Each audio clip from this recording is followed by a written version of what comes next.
We have a Patreon, and it's free. And it's free, like actually free. Yep, completely free. We finally set up a place where you can get a peek behind the scenes, help shape the podcast, vote on stuff, and just create a community. And you'll eventually snag some rewards that we're cooking up. So please go follow us on Patreon at Best Year Ever Pod. And while you're at it, follow us on all our socials. All right, let's start the show.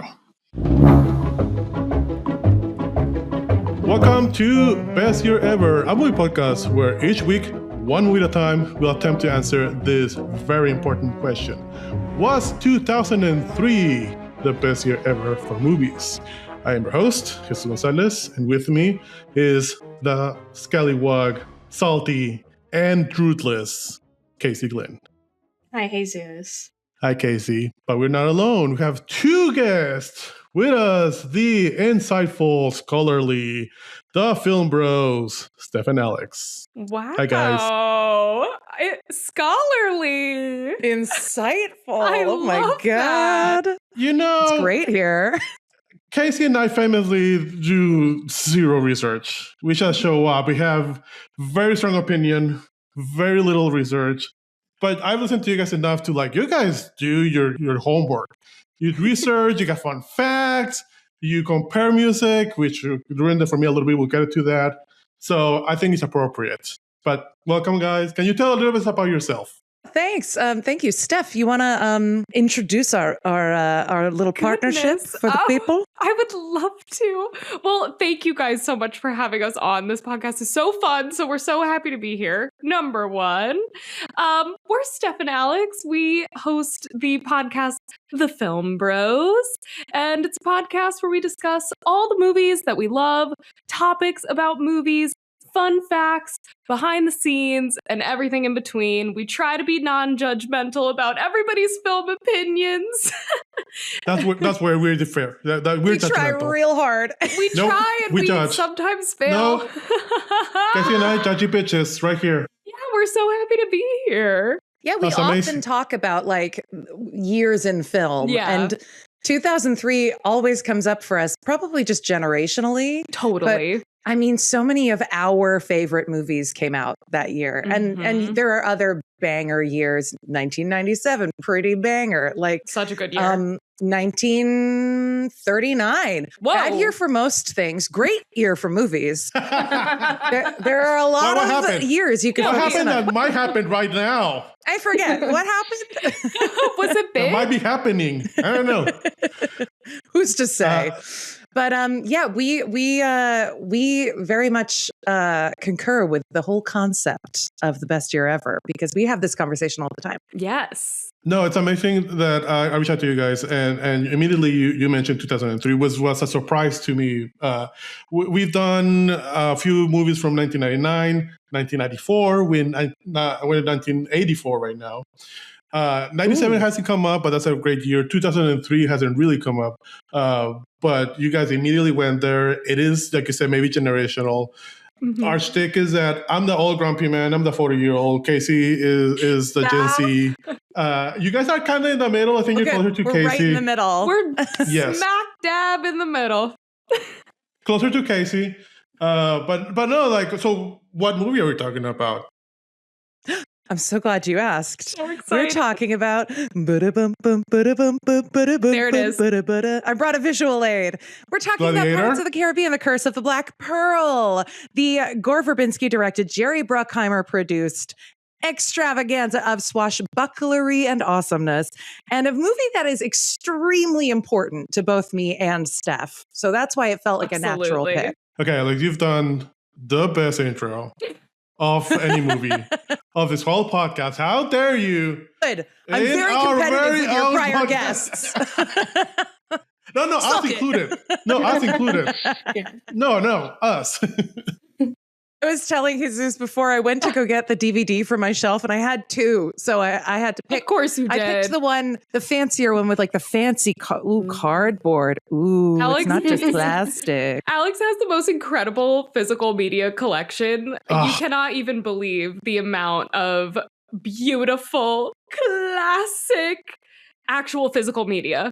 Yeah, my boyfriend and I are very passionate about physical media, and we have a whole room in our house that is VHSs, and there have to be close to 350 tapes in there. There's a lot. You could open a video store. You should.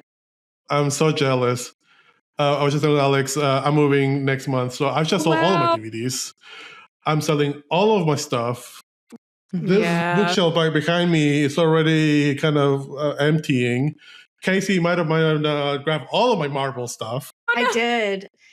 Not even for me, but I was like, oh, my dad is going to love this. That was sweet. This was like, I sold all my DVDs and I was like, you mean they're gone? Like, I can't get it on the... Did you sell them to me? But you know what? You're trading your physical media for walkable cities and universal healthcare. So that's a beautiful thing. Mm-hmm. I think that's a worthwhile trade. Oh, well, you don't have to say it on the air, but where are you moving? No, I've said it. Leipzig to Germany. My goodness. This is thrilling. I am excited that speaking to walkable, that I'm going to be able to walk, buy my food for the day, and then walk back. I don't have to stock up. I'm in Texas right now. And I have to drive everywhere, and I have to stock up on everything. Mm-hmm. Over there, it's just gonna just do that. Also, universal healthcare and all of that. I'm excited. Oh yeah. So sad, but still a fair trade, I feel like. Yeah. So what is it about? And I'll get to you, Casey, because I'm going to guess you've never seen this movie before. There's no way. Well, you have? That is actually such a bold assumption. This was one of the few VHS tapes that we owned. So I've watched this movie over and over and over and over again as a child. I had a really big emotional response to the idea that you haven't seen this movie. I feel like I started sweating. Me too. I was like, oh my God, how do we even start here? Quite an accusation. No. If you know Casey, could be a fair assumption. No, like I hadn't seen Fight Club. So like it's, That's okay. We saw it for the first time together as adults. So probably around your age. Yeah. So. Love it. Yeah. So you're good. You're good. Oh, okay, fine, Casey. I'll start with you. You've seen it as a kid. Yes. Have you seen it since you were a kid? No, I probably haven't seen it like since I've gone through puberty, I would say. So it's been a while. Yeah. How about you guys? And I'm sorry. Again. Yeah, I think we've seen it quite a few times since puberty. I just rewatched it because when given the opportunity to talk about it, I'm gonna throw it on. I've seen it so many times. It's sick. Like, I can't even count how many times I've seen it genuinely. No idea. I watch it probably at least once a year. Me too. And I can genuinely recite the whole thing, line for line. And I saw it 3 times in the movie theater when it came out in 2003. I was 12. I went to the movie theater and we talk about it being like the movie going experience that kind of made us both realize we wanted to work in film. Mm-hmm. Like it was an extremely galvanizing film for us. And I just remember sitting in the movie theater seat with my popcorn and my Sprite and just like slammed back in my seat. Like that was the most incredible cinematic experience of my young life. And I saw it 3 more times. I wrote handwritten fan fiction about it. I wrote Gore Verbinski a fan letter. He never responded. That's it probably never got to him, but I'm still going to hold it against him. We'll I wrote it to like Gore once. Verbinski at 1 Hollywood Way. You know what I mean? That was probably right. Some address on the internet.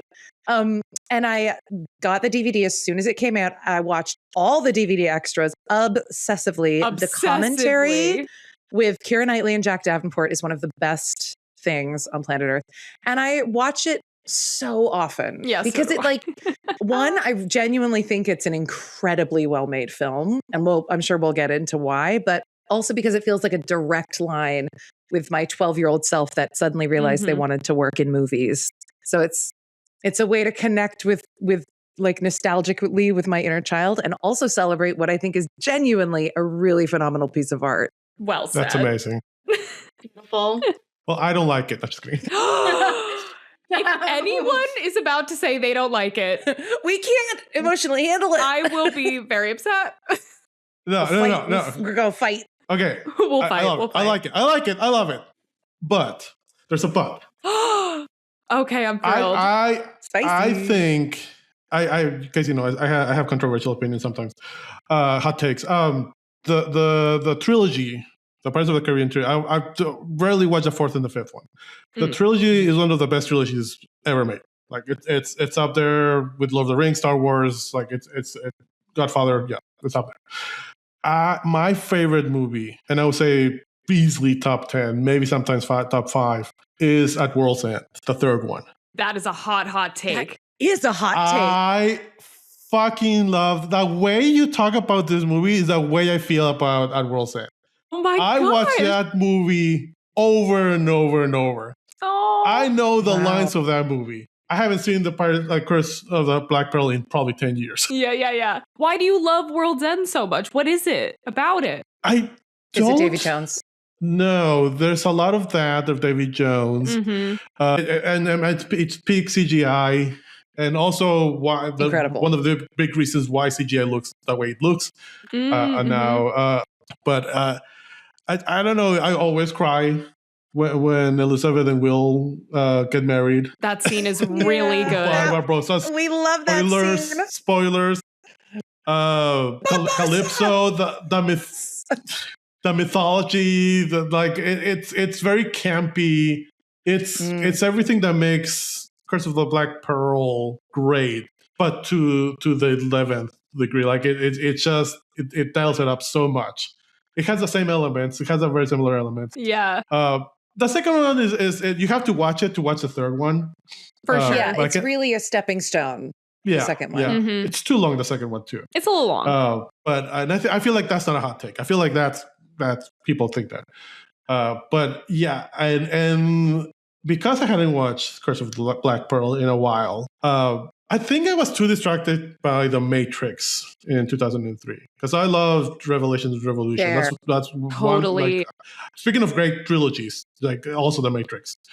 So I think I was too distracted by that. I do remember watching it in 2003.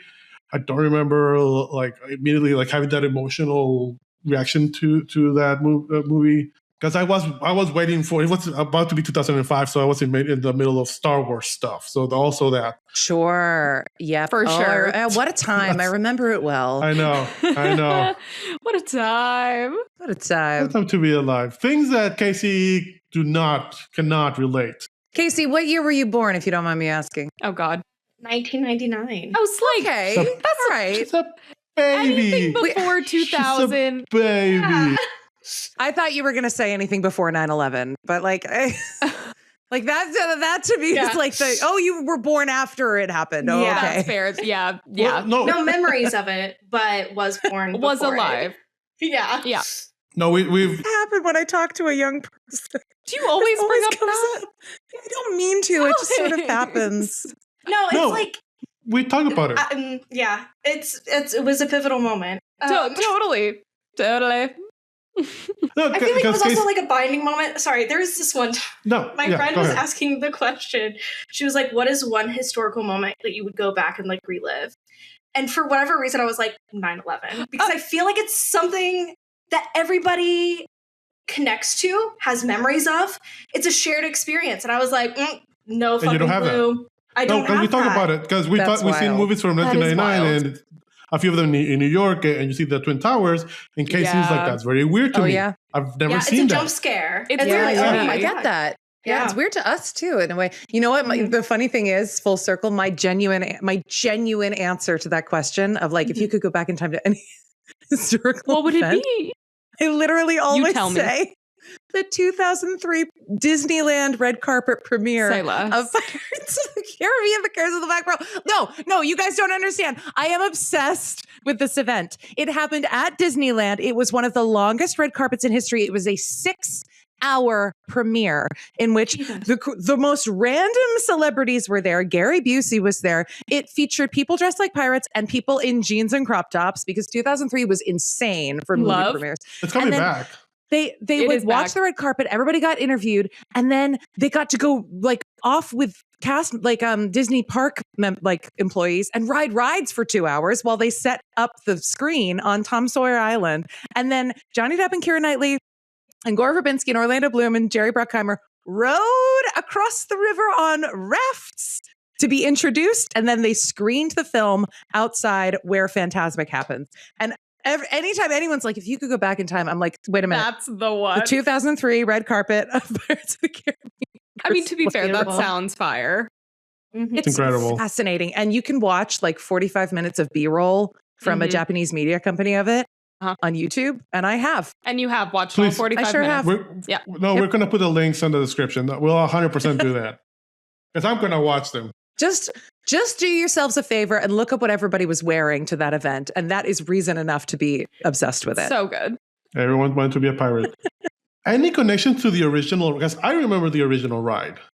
Like Johnny Depp, Pirates of the Caribbean. Say, Steph did reveal something on our podcast when we discussed this film. And I know because I listened to the episode recently to see if there was anything we should bring up today. You said that you had no idea it was based on a ride. Oh, no clue. The whole time, no clue. Wow. Over my head. Yeah. Wow. I remember going to, because I'm from the East Coast, from Jersey, so I didn't go to Disney until I was a little bit older, and I didn't know that there was a ride there. And I remember going and being like, we have to go on the Pirates of the Caribbean ride, thinking it was made after the movie, so it would be like lit. And then you go on it and you're like, what is this busted, like, freaky? No, it's great. How dare you? No, how dare you? It's amazing. No, it is. It's my favorite ride in the park. It is good. And I really love the smell of chlorine in it. I love that. Disney. No, that's just Disney. It smells so good. Yeah. That's just Disney. But I remember being a little bit confused as to why they didn't hype it up a little bit, like make it a little bit more. Why does it look like it was made in the 60s or 50s? Yeah, I was so confused. And then Alex filled me in. Yes, about the fact that it was really like funny. A flagship Walt Disney ride. And that the fact that it was based on a ride was one of the many reasons Disney was 100% convinced this movie was going to flop. Yeah. Disney wanted to pull the plug. They were like, this is going to be a financial disaster. And one of the many reasons was because it was based on a ride. Yeah. But I love the ride. It's the first one I do when I go to Disneyland. I live in LA. Sometimes when I've had a good financial year, I'll go to Disneyland for a day because, it's not cheap. And first thing I do when I walk in the park is I go do Pirates of the Caribbean. Oh, yeah. Love that ride. I love how long it is. I don't know about Disney World, but at Disneyland, it's long. Yeah. It's just nice. Vibing in a boat. It's nice to have a ride where you just sit. In the dark. And it's cool big. Dark. Like there's big spaces also. Mm-hmm. Yes. Because a lot of Disneyland rides are very claustrophobic, very small. This one feels big. Yeah, open. Yeah. And it goes past a restaurant. And you get to wave at everyone eating their very, very expensive dinners. Yeah. So not strange. Great, terrible, but expensive dinners. Well, now they've added Jack Sparrow into the ride. Yes. And you can hear Barbossa as well. You can't see him, but you can hear him. And so they've added like a plot line of like Jack kind of going through the rooms and which, pulling to be things fair, off. Is part of the reason that I was confused. I was like, oh, wait, I thought Johnny Depp fully invented that character. That's weird. He must have looked at this guy on the ride and been like, I'll do that. No, he did invent the character. Happened to look like exactly like Johnny Depp. Weird coincidence. Yeah, I was like, that's crazy that they found someone that looks exactly like that statue. Incredible. I was really confused. No, I promise we will start the movie at one point. But I do remember going to the ride with all of the problematic things that were before the Johnny Depp stuff. And the a lot of selling women. Oh yeah, that's unfortunate. Yeah. No, missed that. And they kind of switched that. You see the Band-Aid in that part. Oh, it's God. weird. Yes, yeah, that's a great way to put it. Yeah, you see the Band-Aid. Because they just flipped the models. Like there was a guy chasing a woman, and now they just a women chasing guys, and that's fix it, it's done. Yeah. Oh, that'll be fine. People are fine with that. Misogyny solved. Yeah. And the last time I went with a coworker. I'll flip this, but and she ate a gummy, and we're from Texas, so we're not that used to California gummies. Oh yeah. And it hit. Oh yeah. Sorry. So different. It hit in the ride. Not in the Pirates of the Caribbean ride. And I just look, and she's kind of like just not moving. She didn't want the pirates to see her. That's a bad experience. Well, there's a part in the ride where you're in because it's in New Orleans Square. So there's a part in the ride where you're like in the bayou, and then you go through this scary waterfall where it's like dead men tell no tales. And I'm trying to imagine that being when the gummy hits. That'd be really scary. Yeah, no, thank you. That's like Willy Wonka tunnel vibes. Yeah. And then we went to Space Mountain, and then she was really freaking out. Oh yeah. Oh my God. At least you didn't go on It's a Small World. I wouldn't want to go on that. Oh, fuck no. I don't like that in general. At baseline, I don't like that. I will say, I went on that for the first time last year, and it wasn't as horrible as I thought it was going to be. Yeah. It was actually kind of delightful. But on a gummy, no. Absolutely not. No. Let's do Letterboxd. Ooh. We'll go through some Letterboxd reviews. You guys have one? Please pull it up. We sure do. Please do. I'm addicted to Letterboxd. Are you guys addicted? Steph's like a professional Letterboxder. Oh my God, I just started. Really? Steph is really good at Letterboxd. I make fun of Casey for having a Letterboxd. You got to get on there. Yeah. No, I refuse. That's what I said. I used to say that too. Yeah, I've had one since like 2016, 2017. And so if we like rewatch a movie, Jesús will like go through and he'll look at all of my reviews. And it's amazing. Yeah. That's awesome. College Casey is the best snob ever. We love her. So good. Unfiltered 2016 Casey. Yes. Yeah. Pretentious. Weren't we all? I was going to say, you and me both. You should have seen my Twitter. Oh, man. Letterboxd, our very own Casey Glynn. Short and sweet. You reviewed genuinely a really fun movie. And it is a fun movie. Yeah. It's one of like my first Letterboxd reviews during the podcast that I think is a very genuine. Like I didn't make a joke. Like it was just like just how you're very feeling. Fun time. Yeah. Yeah.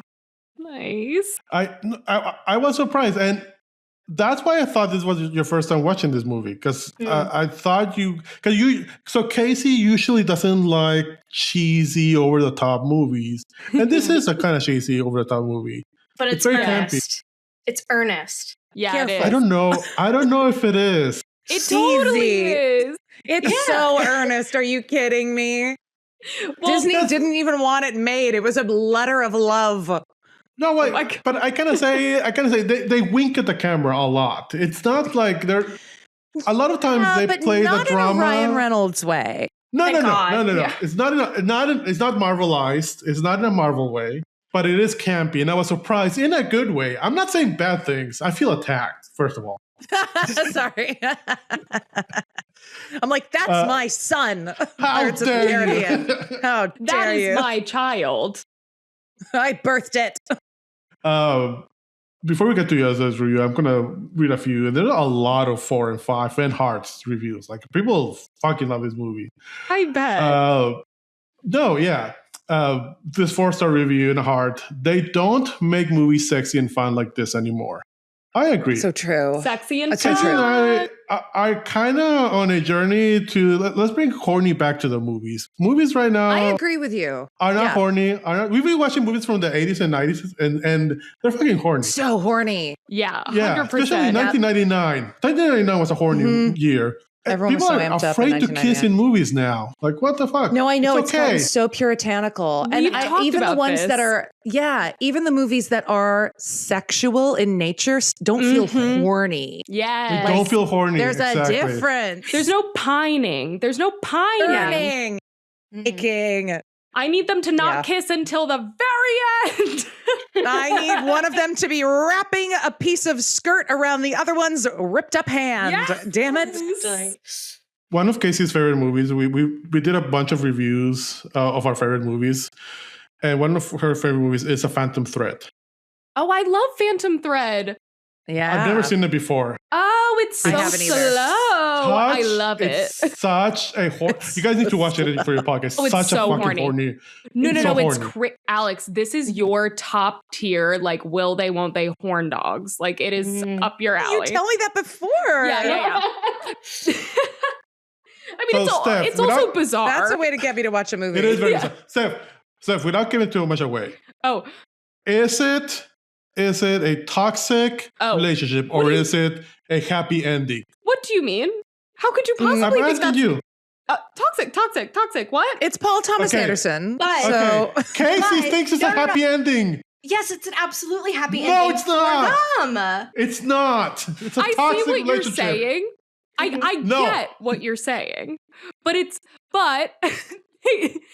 think if they left that relationship, they would see that what they're doing isn't true happiness. It's bad for both of them, but they're so in it and they're so horny that they're like yes, mutually dickmatized. Yes, 100% mutually dickmatized. But if they left and like went on a little spring break and got it on with other people, they would be like, Rumspringa. They would be like, oh my God, what have I been doing? What the hell was wrong with me? I think they're both so deprived, depraved that like they're just nothing is going to bring them out of it. I gotta tell you, you guys are really making me want to watch this movie. You should watch it, Alex. It's also like truly a feast for the eyes, Phantom Thread. It's so beautiful. It looks like paintings, beautiful. All the shots. The music is amazing. The music's amazing. Yeah. And if you guys do an episode, please invite us. Oh my gosh, heck yeah. Discuss. Heck yeah. So I want Casey's steak with you guys. Yeah, now I would love for Alex to watch this and then come back to Casey and tell her what she thinks. I love it. I will do 3 really quick ones. Okay. And then I'll get to you guys' review. 5-star review, free serotonin. 4-star review, horny. Just that word. Yeah. And 4.5-star review, update, this movie still fucks. It so does. It fucks, it slaps, it's a bop. All of it. That's for sure. So true. Steph, Alex, I think this is my first time asking, but you guys have a Letterboxd review? So I was just looking and I didn't write a review. Like I didn't write anything. But it's 5 stars, but it's just nothing written in my little log line. And now I'm sitting here thinking, what should I write? Well, I can tell you what mine is. Okay, go ahead. Because I haven't actually rated this on Letterboxd yet, because I've really just been using it to track movies I've never seen. New ones, yeah. But I think if I would give it 5 stars and a heart. And I would say the best 143 minutes of my bisexual life. Yeah. 100%. Absolutely. Yes. There are a few of sexual and bisexual awakening reviews here too. There are quite a few. Major. I feel like for us millennials, The Mummy, Pirates of the Caribbean, they're kind of like for bisexual awakenings. The Mummy, Spy Kids. I remember watching Spy Kids and being like, their parents? Who do I choose? It was Carla Gugino and Antonio Banderas, and I was like, well, I'll take the lot. I'll take the lot. Here's the thing. Antonio Banderas for me was El Zorro. Like that was my sexual awakening. Love Zorro. The Mask of Zorro. We love that movie. It's so good. And for what's her face? Rachel Weisz, right? Yeah. Oh, in The Mummy. Yeah. Rachel Weisz in The Mummy. In Mask of Zorro, it was Catherine Zeta-Jones. Yeah. No, but in Spy Kids, the mom, it is Rachel Weisz, right? Oh no, it's Carla Gugino. Mm-hmm. Oh, that's right. Yeah. I always get them confused. Mm-hmm. Yeah. Just 3 hot brunettes walking around, hot people. Making people question their sexualities. That's just what we got going on. All right, let's do the background.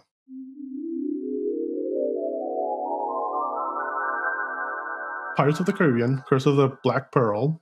Released in 2003, budget of $140 million, which seems high. That's why Disney was nervous. Box office of $654.3 million, directed by Gore Verbinski. Edited by Craig Woods, Stephen Rivke, Arthur Schmidt. And for being 3 editors, this is a very well-paced movie. Yeah, for sure. Well-paced. For sure. The structure is perfect. Yeah, we kind of have a theory here that the more editors, the less well-paced it is. But this kind of breaks that, like, the rule. Yeah. I wonder if it depends on the structure of how they work together or the studio or what. Or if they're a team that generally edits together, maybe.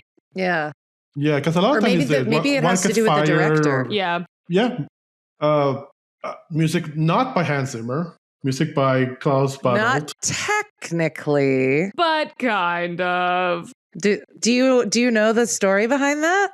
I do, but please tell I do not. Yeah. Would you like to hear it?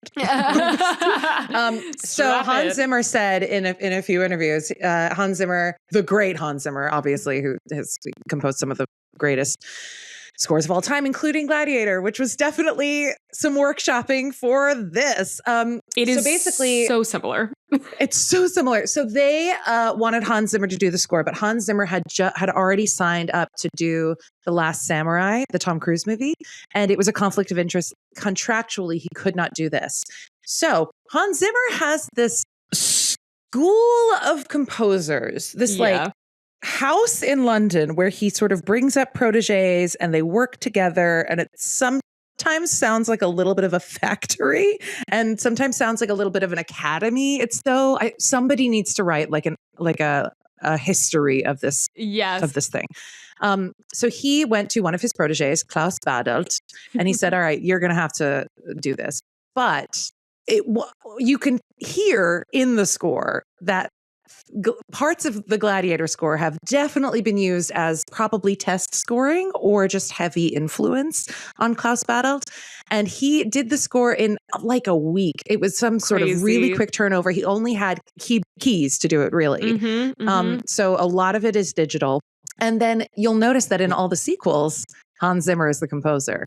So who composed it and who's got their name on it? Who's to say? Who's to say? And it is fun to, like John Williams. It's fun for me to hear his music on different movies in the same year. You listen to the Clone Wars and you listen to the second Harry Potter movie, and very similar vibes. Yes. But this one, I mean, it is kind of similar. I get that, like you said, Klaus Badelt might as well have been a pseudonym for Hans Zimmer. It's tricky. It's a weird dynamic. Yeah. Like we don't know how much Klaus Badelt actually wrote and how much he simply presented and put it under his name. We don't know. I still think it's like so fun. Like The Last Samurai. Like that's what he did instead. It's a great movie. He'd already signed up. It's an amazing movie. Contracts, baby. Contracts. Mm-hmm. It's a great movie. It's a great score. It's high up in my favorite Tom Cruise's movies. So I've never seen it because I've seen it on TV when I was a kid. Pieces of it, yeah. But I need to sit for a real grown-up rewatch. Yeah. So before I could ever watch it, my ex-boyfriend gave it to me as like, this is one of my favorite movies of all time. And so I was like, and then we like broke up soon after that. And I was like, absolutely not. I'm never watching this movie. So I hear you. Accurate. Yeah, I've been there. Fair. So fair. I don't know what you're talking about. There was no one before Samuel. I don't know what you're saying. Yeah. Is that your partner now? Yeah, that's my husband. Oh, your husband. Thank you. He's a delight. He's going to heaven thanks to Casey. You saved him, girl. Yeah. No. He's earning heaven thanks to Casey. That's not what I meant. Oh, she didn't say he's doing his good deeds. He's earning it. I can hang up on Casey. He can't. Anyway. This is true. Let's start the movie.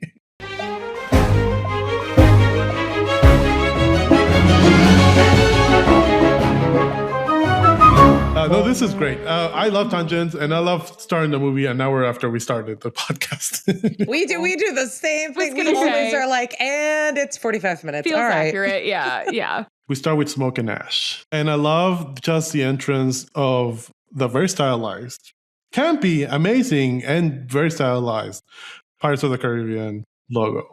Very, very like low, kind of. You get the entrance of the score. You get the entrance of the ambience. This reminds me a lot of my favorite intro to any Disney animated movie, The Little Mermaid. I love The Little Mermaid. Totally. And that intro, like it is The similar. Little Mermaid as a movie, not my favorite, but the intro always like gets to me, and this is very similar. It's that movie. I wonder if it was a callback. Ooh, maybe. I would imagine. Yeah, I would imagine. I think you're right on the money. And then we see Elizabeth. Oh, me. Yeah. Spookily singing. Children singing. Scary. Always scary. This little girl is adorable. She's so cute with her freckles. Her little freckles. Yes. we see an adorable little girl right next to the full grown-up ass adult that is the Commodore. Yeah. Okay. Throwing a red flag on the field. We love Jack Davenport. We do not like this. Love him. But this is some, what did you call it? Steph called it some Catherine McPhee shit. Did I say that? Oh my God. Why does he know her from the time she's 8 and then want to marry her? Yeah, Why? no, it's bad. It's bad. I don't like it. But I love Jack Davenport. No, I love him. And I think Commodore Norrington great. is a fabulous character. And one of the reasons I don't love the sequels as much is because I think his character gets really underserved in the sequels. I agree with that. Love James Norrington. Love reading fan fiction about him and Jack being enemies to lovers. Oh, this I can get behind. I love the character because he tries so hard to be cool. I know. But he's not. Yeah, he's a can't. fucking nerd. He can't do it. Mr. Gibbs. You're going to learn a little bit of Jesus' lore. Jesus' family lore. I might have told you this already, Casey. I might have said it already in the podcast. But the very cute, air quote, story of how my great-grandparents met was my grandfather. He was a businessman that had some business things with my great-grandmother's family. And they met, and he used to tell her, I'm going to marry you one day. And it's very sweet.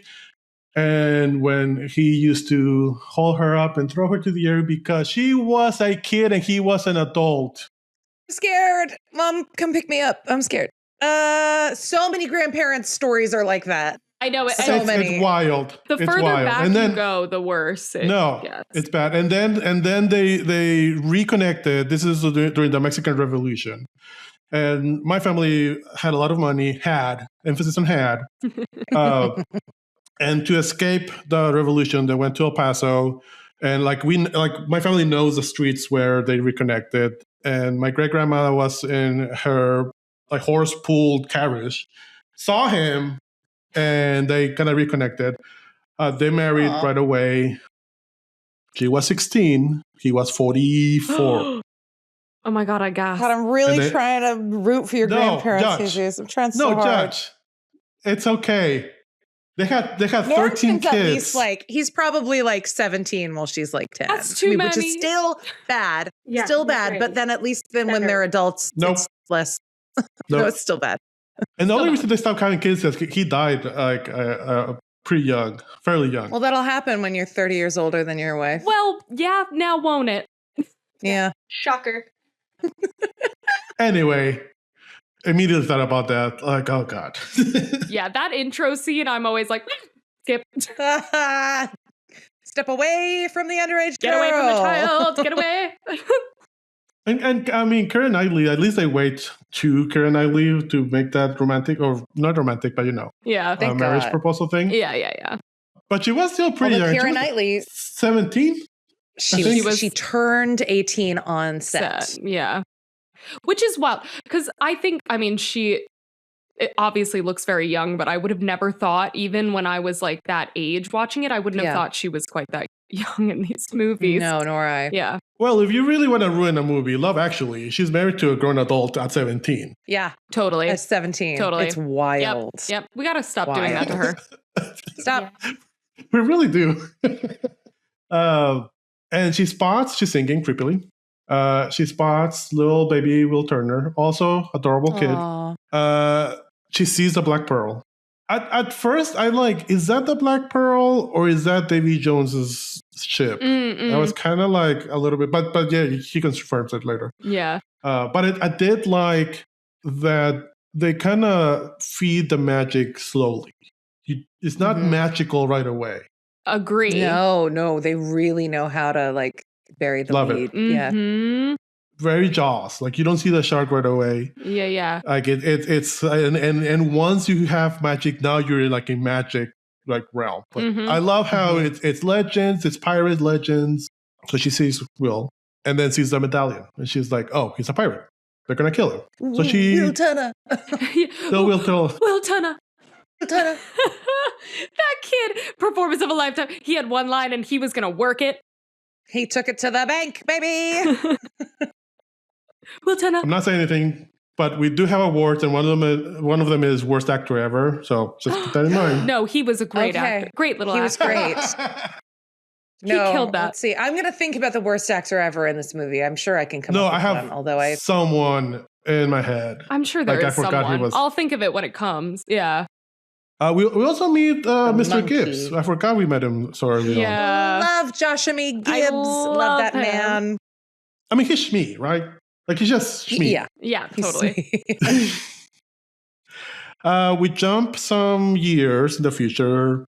10 years? Glow up. Something like that, right? It's 8 years. 8 years. And the only reason I know that is because she says at one point, she says, I saw it 8 years ago on a crossing from England. On a crossing from England.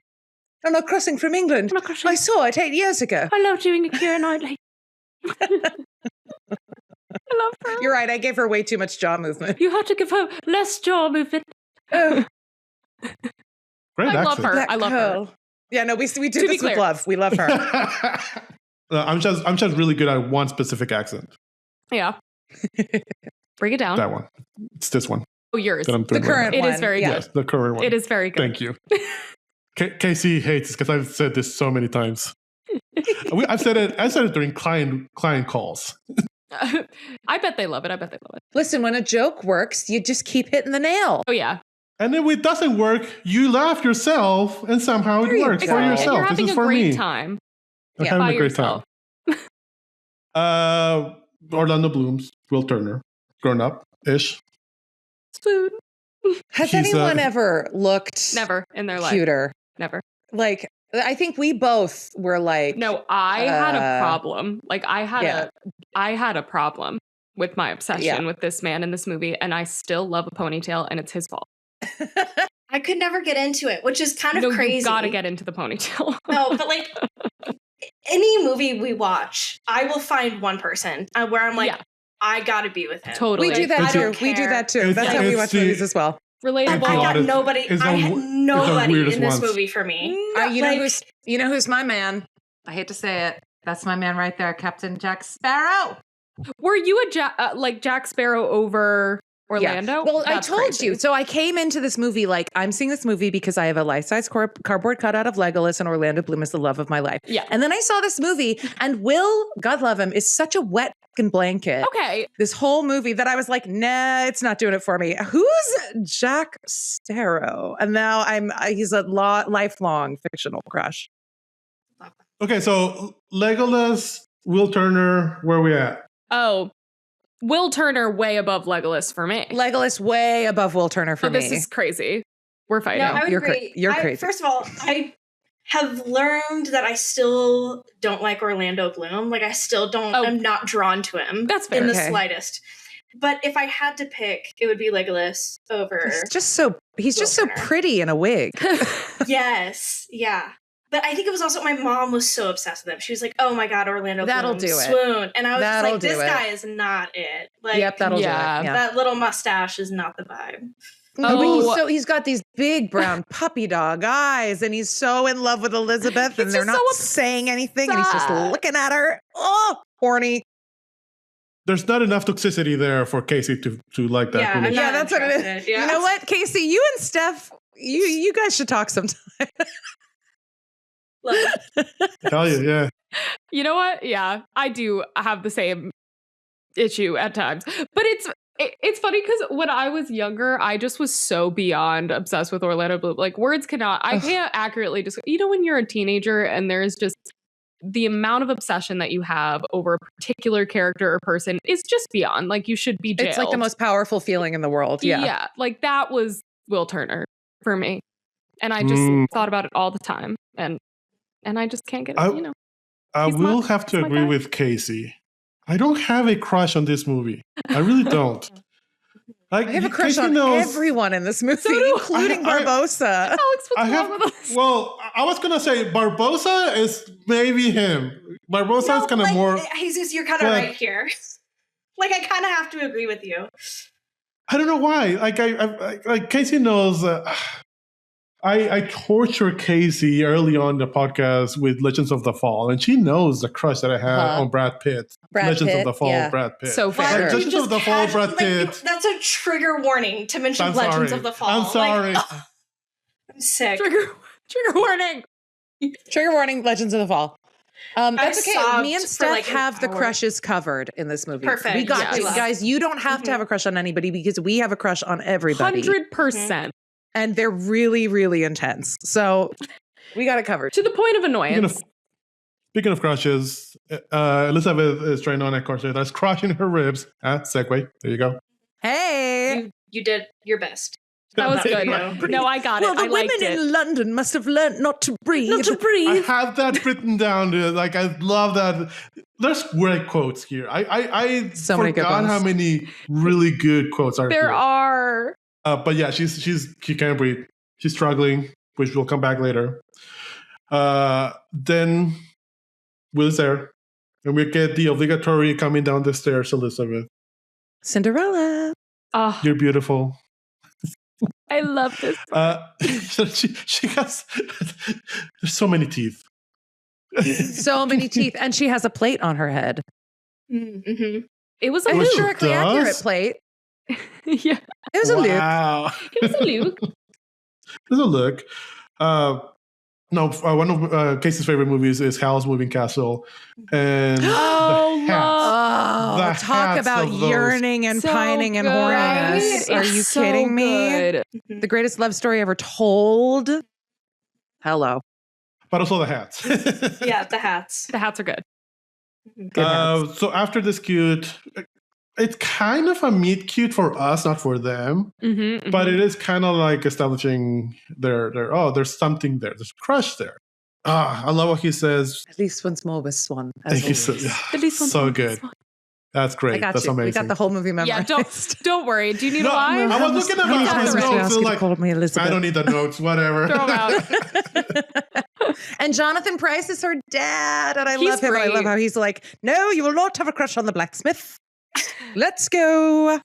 Let's go get you a rich man." You know, with all the crap that's coming out of celebrities and actors, and then they make decisions lately, and then they're like, I feel like Jonathan Pryce is pure. I hope there's nothing behind like if something came out about Jonathan Pryce, I wouldn't even be able to go into work that day. Like I'd be like, I can't talk to anyone. Yeah. I love Jeffrey what a crush Jeffrey Rush on Jonathan Pryce. Jeffrey Rush some stuff did. Fuck that guy. Oh no. Yeah. But Jonathan Pryce. We have a segment on the show called Alex Ruins Men for Steph. That's where true. I fill Steph in on bad things the men we're talking about have done. Because I never know. I am like a little baby in my mind. You live in beautiful bliss. I live in ignorant bliss with all of this stuff. And anytime we're seeing a movie and I'm like, I love this guy, Alex will be like, well, he's in jail for child porn, so. Once. No, it has happened. That actual thing. More than once. No, especially movies in the 80s. Like, oof, no. Oof. I know. But that's okay, because this movie lives in purity in our memory, and we can just enjoy it. Yes. After that meet cute-ish, this is one of the best intros to any character, but to a pirate. Agree. The best. The best. Now you get the gladiator music. That is the gladiator music. No, for real. It really is. Straight up gladiator. It really is. I wrote this down because you guys like fucking gladiator music, but it is amazing because it's weird. Because it's when I watch Gladiator over and over. I love that movie. Oh, but yeah. I don't have it in my head. This movie, and when I watch this movie, I don't have in my head that movie. Now I'm gonna, but totally not too mad about it. But it's kind of like a sunrise or sunset, low angle, heroic, and immediate subversion of expectation. Yeah, little really good. dingy Great reversal. Boat, yeah, it's sinking. He's barely making it. Great introduction. It's like this movie has great world building. Like you feel the world is alive. It feels very Assassin's Creed 4. Well, they shot a lot of it extremely practically, like very practically. And it does such wonders for making you feel like this is a real place where you could actually go and see all these people. Yeah, yeah. He barely arrives, the doc. He's still like really cool at it. Like he just steps off. So cool. He's the coolest guy. And this is where you see all the work he was doing that Disney executives had to come to set and be like, please stop being drunk. You need to fire Johnny Depp. Yeah. Because he's ruining the movie. They wanted him fired so badly. Yeah, they wanted Matthew McConaughey to play this part. Yeah. Shut the fuck up. Yep. So true. So true. So accurate. Real. They were like, what is he doing? What is he doing? And what he was doing was he said like, oh, pirates were like the rock stars of the 1770s. So I'll act like Keith Richards, who then went on to play his father. Yeah. Yep. Amazing. Mm-hmm. And Disney was like, you are ruining the film. Yeah. Please stop. The executives were on set and he started doing his thing and they were like, whoa, hold on. What the hell? What's that? What is that happening over there? And he was like, this is what it would be like. And you know what? Thank God that they fought for him to stay in that because he is the movie. He's the reason why it was a hit. No, 100%.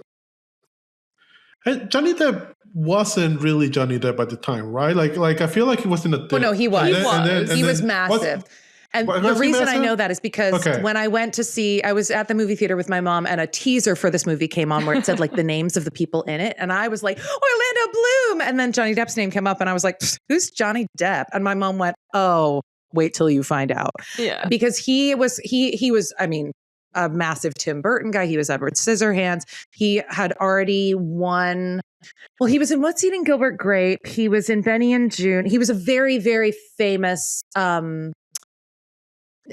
offbeat character he was like actor. He was a heartthrob. Yeah. A heartthrob character actor, which is kind of its own very exclusive club.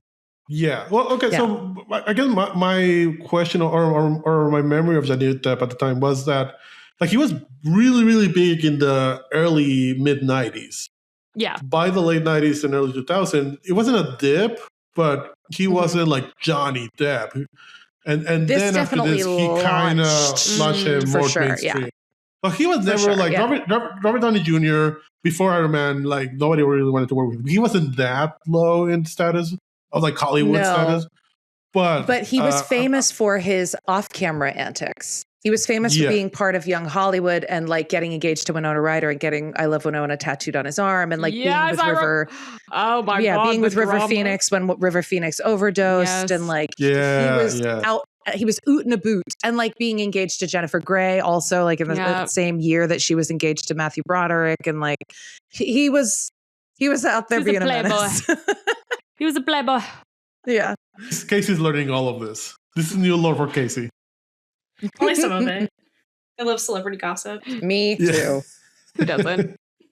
I love other people's business. You get obligatory interaction with the doc official. Johnny Depp gets some shillings.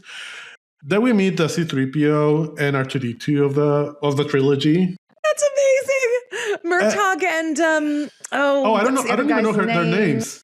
They're so cute. Oh, for God's sake. I can do this scene in my sleep. Yeah.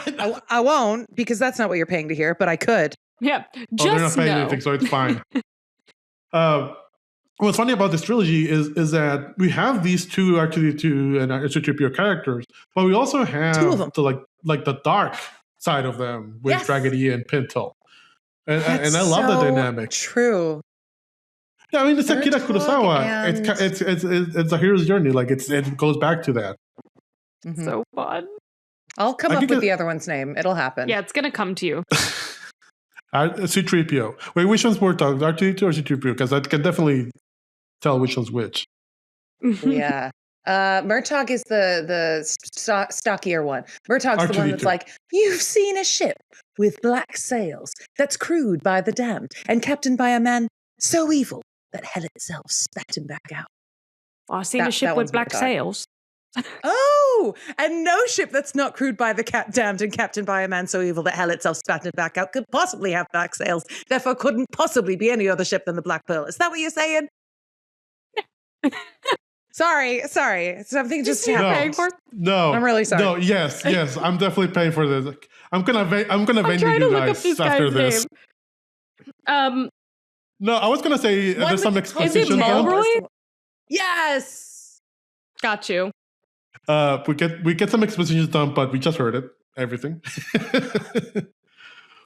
And then we get this weird. Well, after the exposition dump, we do see like we get a good sense of space of the plan of Jack Sparrow. He sees the interceptor. He sees what is going to be the decoy ship. Like there's a plan happening in his head. We don't know this because he's an idiot to everyone else. That's his power. That's his power. No, yeah. He's so whimsical that people think he's stupid, but he's really smart. Mm-hmm. That was my power when I worked security. I'm not saying now it's smart, but when I worked security, I was very stupid, and that's how I caught people stealing. It's great. Then we get to the Commodore's.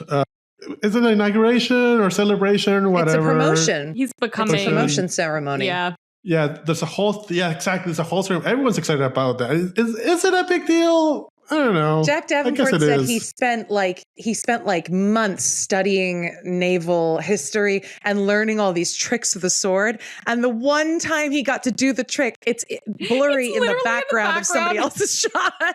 And he was like, I worked so hard to learn how to do it. It's so funny because you can genuinely barely see him doing it, which is so perfect for the character because he's like, whoosh, whoosh, whoosh, whoosh. Nobody cares.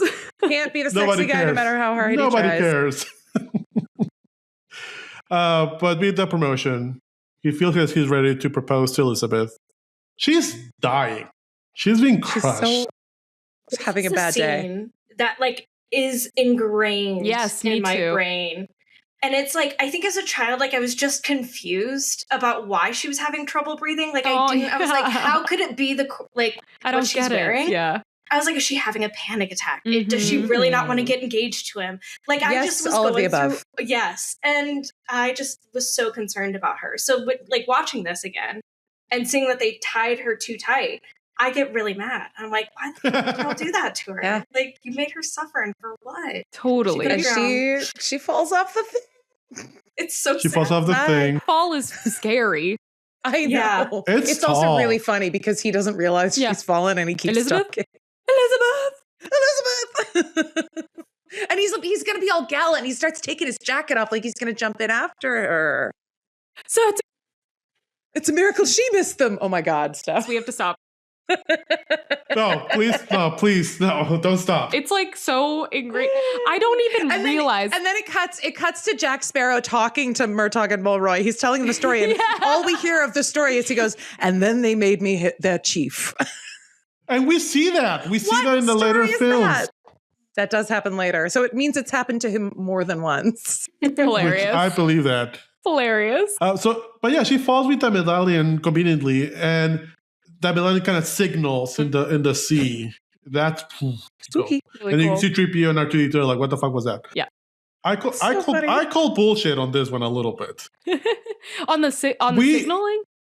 On that, Elizabeth never went to the sea to swim with the medallion. Like, we kind of established she's kind of rebellious. You said the same thing, Steph. That shit is so dusty as fuck whenever she takes it out. It means it's been in there for like 8 straight years. Yes. Yeah. Absolutely. But in retrospect, why I did think she take you're it right. now? Like, she should have. I feel like she would have had it on with her. Like, maybe she took it. Like, why now? Like, besides plot. Well, she panicked because Why she put now? it on. The dream. Yeah, the dream, and then she panicked, so then she like put it on because she wasn't originally wearing it. Mm-hmm. So I'm going to tell you, any problem you have with this movie, I have 10 reasons why you're wrong. It's true. I brought that up to Alex when we said the same thing, and I was like, no, because I was like, surely she's jumped in a little water before with the damn thing, and Alex was like, she actually hasn't. Actually, if you look, it's in a secret compartment at the back of her wardrobe, and it clearly has not been touched in years. So. No. You're so right. Okay, there is dust. You pay some respect to Ted and Terry Rossio. Alex, you need to wear glasses right now. You need to do this today. I do wear glasses. I wish I had them to push up my nose right now. Jack rescues Elizabeth, sees that medallion. I don't know if he makes a connection that she's Turner or not. Like, I don't know if he thinks that, but he definitely recognizes the medallion. Mm-hmm. Mm-hmm. Which I have an issue about this whole myth and legend and Aztec gold thing. I'll get to it. Alex, I'm sorry, you won't you won't have a good reasoning for it. Oh my gosh. Oh This my will be- gosh. Accepted. I was This gonna will say, be buckle a up. Jesus rant, but it'll be later for when they explain the whole thing. So yeah, you have time to prepare for that one.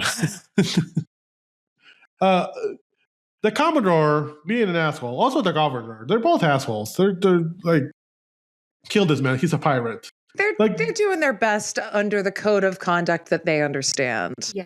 He rescued Elizabeth. Come on. I know. I agree. But then he also gets a little manhandly. Naughty, naughty. Yeah. He sure Yeah, is. well, I mean, he also, is a you pirate can't just after all. threaten, to kill people. Yeah, you can't do that. But yeah, he Hang tries to him. explain. Hang him. Favorite line reading in the whole movie. Yeah, it's so good. Hang him. Oh, okay. So I think it is around this time when we get Gillette, right? Or Gillette. Gillette. Yeah. The Commodore's boyfriend. Gillette, the wrote best a man down- can get. I wrote down, and we never see him again. We do see him again, but I don't know if it's the character or the actor. He's gonna get my worst actor ever, but I just forget about him. After this, No, I love Gillette. Can I tell in you? my head, because in my head, the guy who says he's the best pirate I've ever seen when he finally gets away. The best part I've ever heard of. To me, that's Gillette. That's not Gillette. Like, to me, Is that not Gillette? that's not Gillette. That's another dude. Oh, I'm blurring together white men. Oh no. I think it is No, him. exactly. It's Yeah, not. no, I thought it Gillette. was him as well. It's not. I think it is him. It's not. Wait, is it? I think it is. Take a- I'm so take a I'll sorry. tell you screenshot. this, guys. There's some saucy fan art was of just- Gillette on Tumblr. There is some saucy Alex. fan art.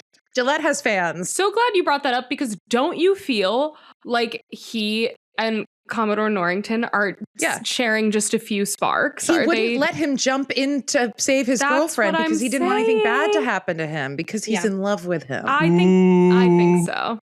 Ooh, Alex, I got you on I that one. just was on Tumblr on my regular homepage, and it was like Gillette fan art of him with no What is shirt on. up with your Tumblr? It's awesome. It is what it is, baby. It's a lot of I Pirates of the built it brick Caribbean. by brick. Sure did. Okay, Lieutenant Gillette. That's Damian O'Hare. That's the actor. The actor who says, and he's in later films, that's the best pirate I've ever seen. That's Greg Ellis. That's Lieutenant Theodore Groves. Whoa. Blowing my So mind. In my head, that's Gillette. That's like the guy who... I think in they're my the head, same person. They're the same person, but I feel like the actor, the original Gillette actor, was fired and was replaced by this guy by too late in production. I hope So this that's guy not true. Got a really good... Because he's in That's later right. films. I don't think Gillette is in later films. Yeah, I don't I don't remember him. But the guy who says I don't know, I'm not as that's familiar got with to be the the other best pirate I've ever seen stole that character and kind of substituted him. Ooh. It's like Well, there's in only Star so many Wars, brand of stuffy British white men Yeah, you can that is totally. true. Like Star Wars has So it would seem.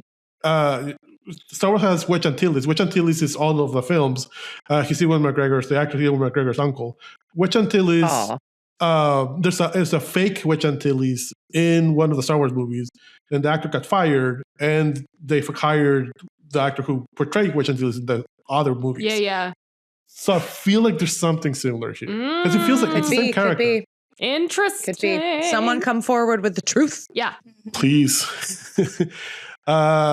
So yeah, Jack Sparrow escapes. He says, "Today's the day that you." That you almost caught Captain Jack Sparrow. Yeah. Jack Sparrow escapes.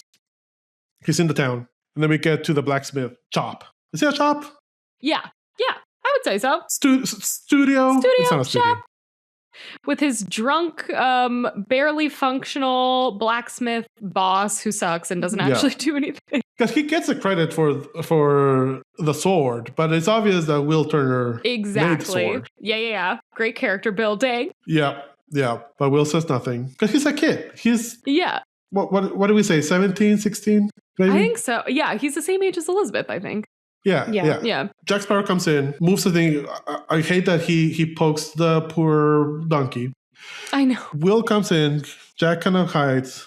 I love that Will's like, here's where I left you, exactly where I left you, the drunk blacksmith master, boss, whatever. Yep. And then he sees the tools and like, that's not where I left you. So he has OCD. Oh yeah, he knows exactly where everything is. He is a type A boy. It's not a mess. Everything is where it should be. It's my system. Oh yeah. American Engineer. They're all like that. And then Will Turner confronts Jack Sparrow. Great scene. I love this fight sequence. I love that it's practical and they're actually fighting. It's like such a testament to good fight choreography, which I feel like a lot of times now is just replaced by CGI or different, visual effects. But this is so effective and fun. It's because you can see the actors. It's heightened. It's a little cheesy. It's fun. It's silly. It's fun. I love the seesaw. Yep. And I love that Will has been waiting for this. Mm-hmm. He's a nerd that ready. has been like just practicing. And Jack is kind of toying with him. Like Jack could end this fight right away. But you can see I love how easy it is to see the experience between like that Jack Sparrow has. And Will thinks he's great, but he's not. I mean, he's good. Yeah. But I love that Jack, even this early on, takes on a mentor role for Jack. He immediately sees, for Will, I'm sorry. Jack, he immediately sees Will as like a kid. I can teach him. So I love that relationship here. I do too. It's such a interesting, weird relationship because he's using him because he recognizes the name right away, but he also cares about him, but he would never admit that. He would never show it, which I think is a great layer. It's such an interesting dynamic between the two of them. Love it. Yeah, because we later see that like Jack cared about Bootstrap Will. Mm-hmm. Like he cared about his dad, so he cares about him. He felt bad about all that. Yeah. So I like that there's the little seeds happening. Like I wonder how much was or if I even thought that there were going to be sequels after this. Yeah, I bet they set it up so that there could be, but it seems like by the end of it, it's not clear that they were aiming for that. I think they probably wanted to see if it made any money at all because they thought it wouldn't. They thought it was gonna bomb. So I feel like it's pretty wrapped up, but it's nice that they leave so many openings, like with Bootstrap Bill. What is his whole deal? What is the history, the past of the Black Pearl, blah, blah, blah. There's all these other questions for them to dig into, which is pretty fun. Yeah, and I do want to mention the history of the Black Pearl. Yeah. But later on. Because when the Commodore first traps Jack, he has his belongings. He has the compass that doesn't point north. We later find out what that compass points to. And then we have the gun, which we find out then why the gun is important. Yes. And then we have the cutlass. I don't know if there's the cutlass has any importance or not, but I feel like I wrote down Chekhov's Jack Sparrow's items. Because they all have things happening later on. Yeah, they all have great setups and payoffs. Like this film is really good with setups and payoffs. They all pay off in the end. Got a great world building. After a great fight, the drunk master, I'm going to call him drunk master. Yep. Finally wakes up, knocks Jack out, and immediately the Commodore's like, again, takes the credit. I know. That is brutal. It's brutal. Just doing my civic duty, sir. Then it's night. It's moody. It's eerie. There's fog. There's a little scene between the Commodore and the governor. We have Jack in the little jail. I think this is where we have our first Pirates of the Caribbean ride Easter egg with the dog. With the dog and the keys. Yeah. Yeah. Yeah, you had no idea this was happening. Yeah. And then that dog later is important in the sequels too. He's like, for some reason, the pirate's dog. Anyway. I do love that the Commodore and the governor are outside, and the governor hears the cannonball first than the Commodore. Yeah. Like I thought that was interesting. And Jack Sparrow recognizes the gun. He's like, I know those cannons. Yeah. He immediately knows he's sounds a Black familiar. Sparrow. Yeah. It's great. I do love how this film plays with colors. Like, it's dark, but it's not the blue night that usually is when it's night in movies. It's kind of bluish. This is green. This is sickly, ghostly, creepy. It gives you that horror movie effect in a way. It's almost horror movie color grading, which I think is fun in a PG-13 film because they're not tipping so far into too scary that if you're young, you really can't watch it. But it's just that tinge to tell you there's a horror element here, which is really clever. Yeah. And I do think this is the most grown-up sequence of the whole film because you get actually really scary pirates attacking a town. They are scary. They are genuinely scary. And you don't have any magical kind of ghost pirate things happening yet. There's hints, but nothing like it feels very real. Because it is kind of dark, I think this is when you see the really nice film raininess that you don't get with digital movies. Yeah, like, this is kind of like the last era of that. Yeah, it was phasing out. It was phasing out. So they're attacking. The governor is somewhere safe. Commodore, they're attacking back. The pirates go immediately to the governor's mansion after Elizabeth. I've always felt bad for the guy who opened the door. This poor guy never stood a chance. Nope. And she doesn't even, my hot take is she does not yell loud enough for this guy. She's like, no. Don't. Girl. He's about to get blown to smithereens. Yeah. And Elizabeth doesn't know any of their names. I'm willing to bet she doesn't. You think? You think? Oh my God, Elizabeth! That's probably why they tied her corset so tight. Yeah, they're like, this bitch. Yeah. Because even when it's Elizabeth, before this happened, it's Elizabeth and the other girl that's kind of doing the whole night routine thing. And she kind of just said, "Oh, we'll turn her," and Elizabeth immediately switches to like calm fuck, we're not friends, calm down. Like, I think that's a relationship with the help. It could be. I mean, at that time, like, that's the thing with the time period. Well, you kind of just assume that they are kind of shitty. Sorry to Elizabeth Swan. But we do get introduced to the dark C-3PO and R2-D2. Yeah. They're like the opposite of the other two. They're like, hello, puppet. Yeah, hello, puppet. That used to play in my head like over and over. That's his favorite thing to say. It's so iconic. It's so good. This whole sequence of them chasing her down, her in the closet and one of my favorite shots, which I just think is great storytelling, is when their shadow covers up the light in the door, but the shot is on her face. So you can tell that someone's starting to block the door.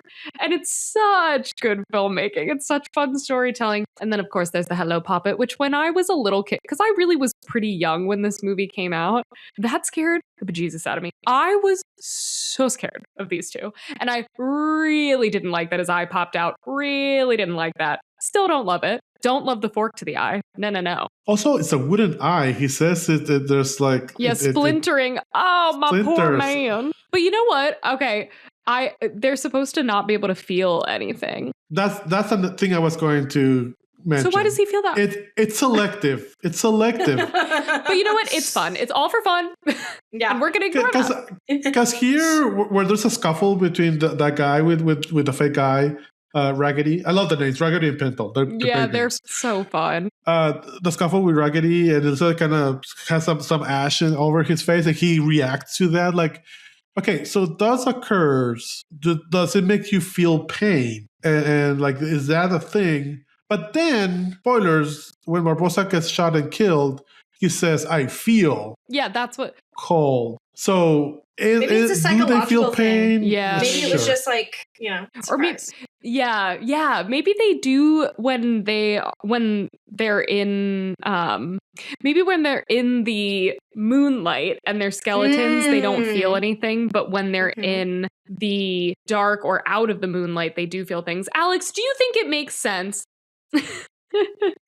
Where is Alex? Yes. Do you think it makes sense Oh, you're back. that his Okay. glass eye splintering he can feel, or should they not be able to feel glass, anything? It's wood. Sorry, wood. No, exactly. Like, shouldn't they not have feelings? They can definitely feel. I think. Okay, my answer to this is that I think Barbosa is a little dramatic, and I think when he says "I feel nothing," what he means is he doesn't feel pleasure. Okay, fair. That's what I thought. Because he then describes not the sun on my face, nor the salt of the sea, nor the warmth of a woman's flesh. But he doesn't say like when I stub my toe, it doesn't hurt. You're right. Maybe Barbosa being dramatic, because he is very dramatic. But when he grabs Elizabeth's dress, he's still warm. He does that, and then when he dies, they kind of I feel, which I love that scene, but it kind of implies that the first time he feels like he maybe you're I'll give it to you. Maybe he's just being dramatic. I think the only answer. I think it's a little bit of plot convenience. Yeah, totally. But it's also that my man Hector Barbosa is a drama queen. Did you say Hector? That's his real name. Are you Hector Barbosa? Kidding me? That's his name. Johnny Depp named him. Oh, that's fun. Hector. Yeah. Also, Barbosa's a drag queen. Like, out of all of the pirates, Barbosa is the drag queen I want to see. Big time. So yeah, we're when they're capturing Elizabeth. Parlay. Parlay. Scary movie moment. The order of the brethren. Fascination with like a pirate's life. It's just she loves reading those books about pirates. Relatable. Yeah. She's got a little tism, and we love that for her. Exactly. She's got her special interest. A little bit, yes. Because back in the day, pirates were, like Johnny Depp is correct, pirates were rock stars. They were celebrities. There were stories about them during the time of piracy.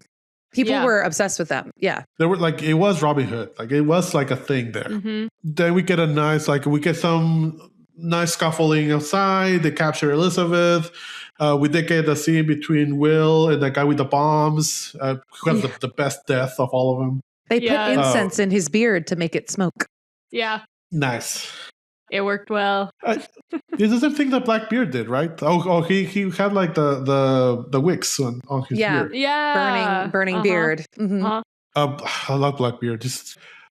I had to have a pirate book somewhere there, but yeah, I love pirates too. I get obsessed with pirates sometimes. I have mini obsessions sometimes. It's weird. Don't we all? Good thing we're here talking about this. Yeah, for real. Have you heard us recite the entire thing? Because we have been. And please don't stop. There's a little scene between Jack Sparrow and two of the random pirates, and they all have great looks. I don't know if they all have names. They probably have names, but these are not the main pirate. But there's a little scene there, and it's a great establishing of how they feel about Jack Sparrow. First of all, they thought he was dead for how many years? Like those 8 years, right? Like almost 10.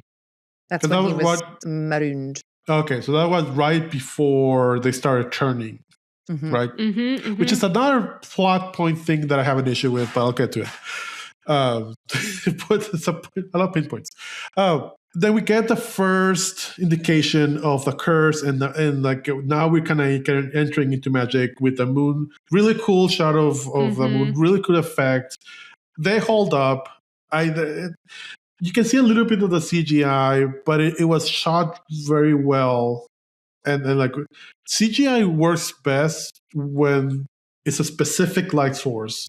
Mm-hmm. And it's very cared and like it's very well animated. Mm-hmm, mm-hmm.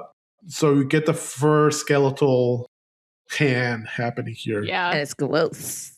Gross and cool. And confirms the curse. Yes, confirms the curse to Jack Sparrow. That's interesting. Yeah. So we're back in the ship. We're the Black Pearl for the first time. The Black Pearl just kind of is fast because magic, right? Because all of the sails are tattered. So it's fast because it's fast, right? There's no real, because there's also fog wherever we go. So yeah, I buy that. I'm okay with that.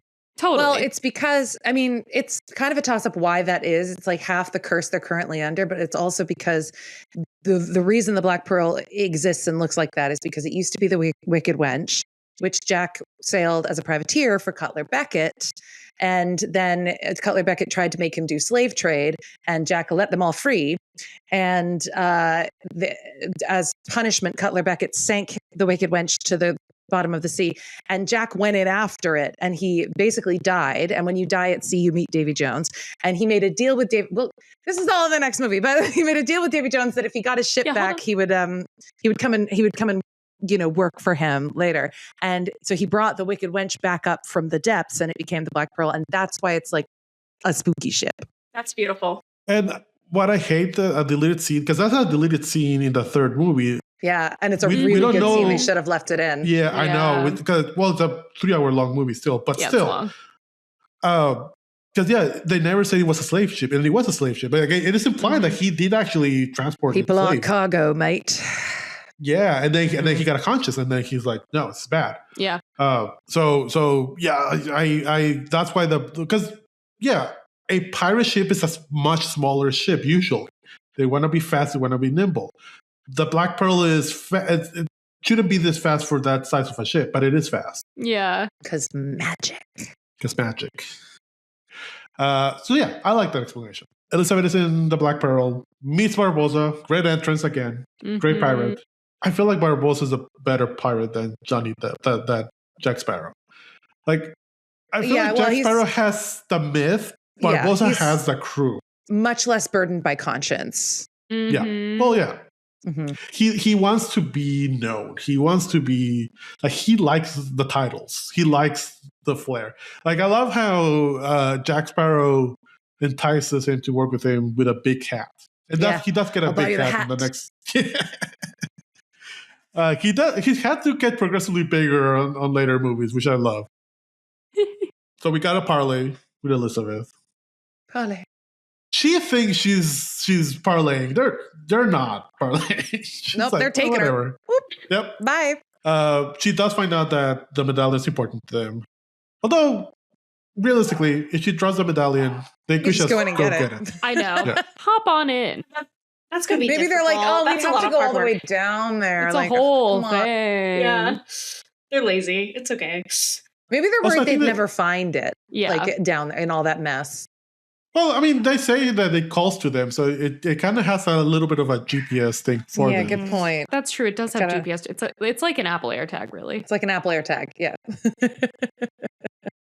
My God, if they do another, now I want to get an Apple AirTag that looks like a medallion. This is an idea. This is an idea. Nice. Disney, call us. Disney? Mm-hmm. So they're playing. They negotiate. They make a deal. It's pirate code. And they leave the town alone, but they do take Elizabeth, and she's like, but why you take me back? And he's like, first of all, it wasn't part of the deal. Second of all, it's a code, more like guidelines, which I love. It's very piratey thing to say. Convenient. And I also love that we have the monkey. Like, and Elizabeth pulls a Rose from Titanic. She uses Will's last name because she doesn't want them to know that she's the governor's daughter, yada, yada, yada. But like, also, why is that the name you thought of? Is that really the reason, though? Why is that the name you thought of, Lizzie? Yeah. You didn't say Norrington. Yeah, interesting. You didn't say Norrington. What's his name? Striggy, Raggedy. Raggedy. Raggedy and Pintle, because they think Elizabeth is kind of like the maid. They don't know she's like fancy lady, right? Mm-hmm, mm-hmm.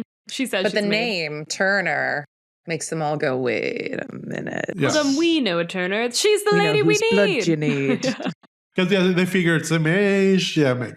So we know they knew Bootstrap Bill had a kid that she didn't know anything about the kid, I guess. Yeah, because didn't they say that they knew that Bootstrap Bill sent like the medallion away to fuck them over specifically? So they knew that something had happened, and that he specifically did not involve Will in his piracy for reasons of trying to be a good dad. Yeah, dads.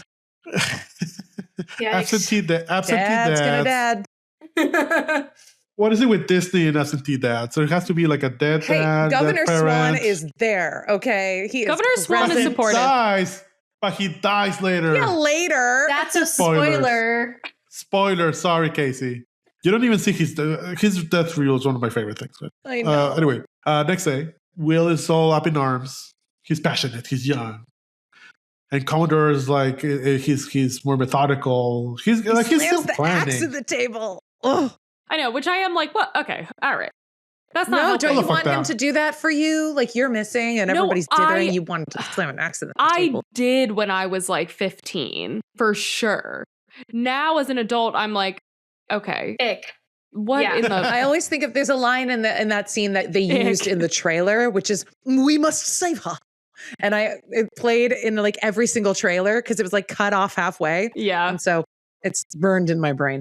Yeah. You forget your place.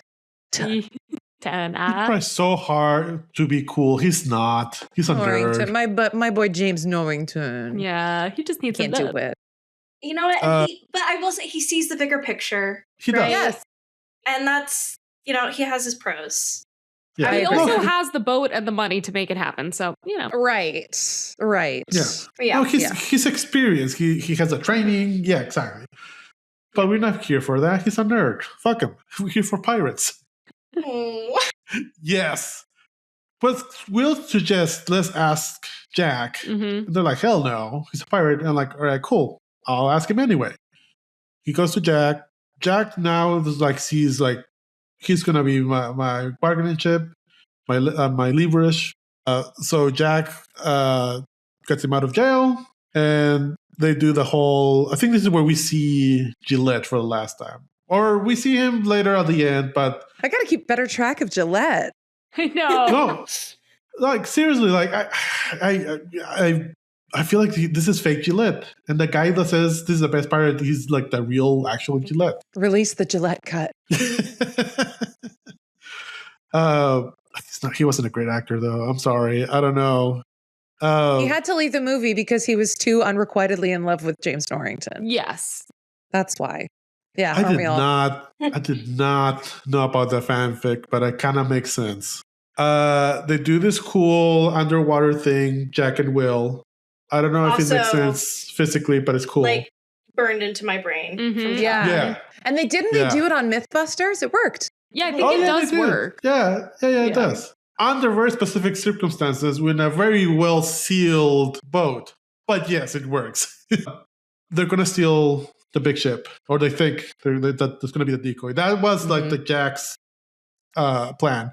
He's so smart. But really, they switch ships at the end, and they steal the one that's already ready to go, and they just need two people, the Interceptor, which is a smaller ship than the Black Pearl, right? So this one, physics makes sense that it is a faster ship. Mm-hmm, mm-hmm. Oh, no. I know what happens to Gillette. Sorry, this is what really matters in the movie. No, Gillette is the one who's like, they'll never make it out of the bay. And then he's the one in the rowboat that's like, turn about. And then he has to jump into the water. That's what happens to Gillette. Yep, All good call, Alex. I'm sorry. Now I'm deeply invested in what happens to Gillette. But somebody has to be. Then you get fake Gillette, say the line. Right. Fillet. Yes. Fillet. Fillet. But it is such an iconic line that I think he steals Gillette's name. Like that is the iconic line of the second in command to Commodore. Because I think he repeats it in the third movie. Yeah, someone repeats it. Yeah. They get away. Commodore agrees. He's the best pirate I've ever seen. Then we get a nice scene between Jack and Will. Yeah, great scene. Further establishes like the deal. Like Jack needs Will needs Jack. Mm-hmm. But it does establish it really well that no, Jack is in control. He acts the fool, but he knows what he's doing. Yeah. Do we get the Tortuga? Yeah. Oh yeah. Then they land at Italinga. Tortuga.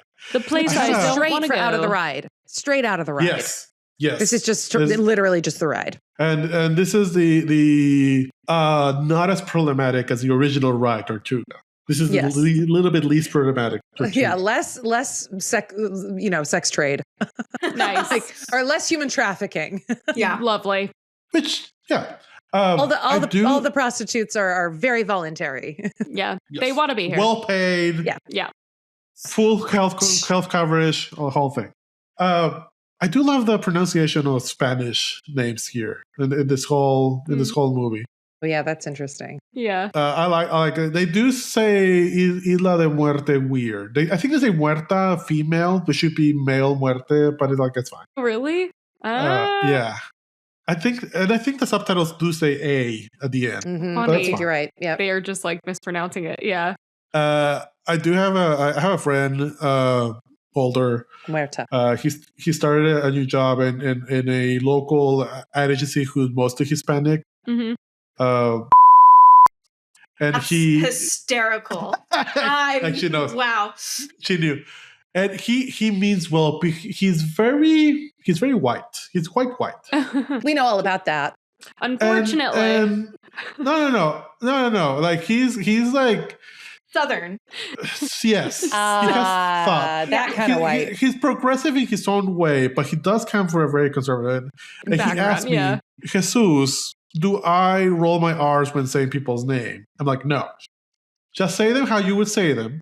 If people correct you, just try. If not, that's fine. Don't do because sometimes people do overcompensate and do extra like a little roll too R's. much. Yeah. Barcelona. Yeah, even Mexicans do that with when talking Spain Spanish, they do the Spain Spanish. Oh, yeah.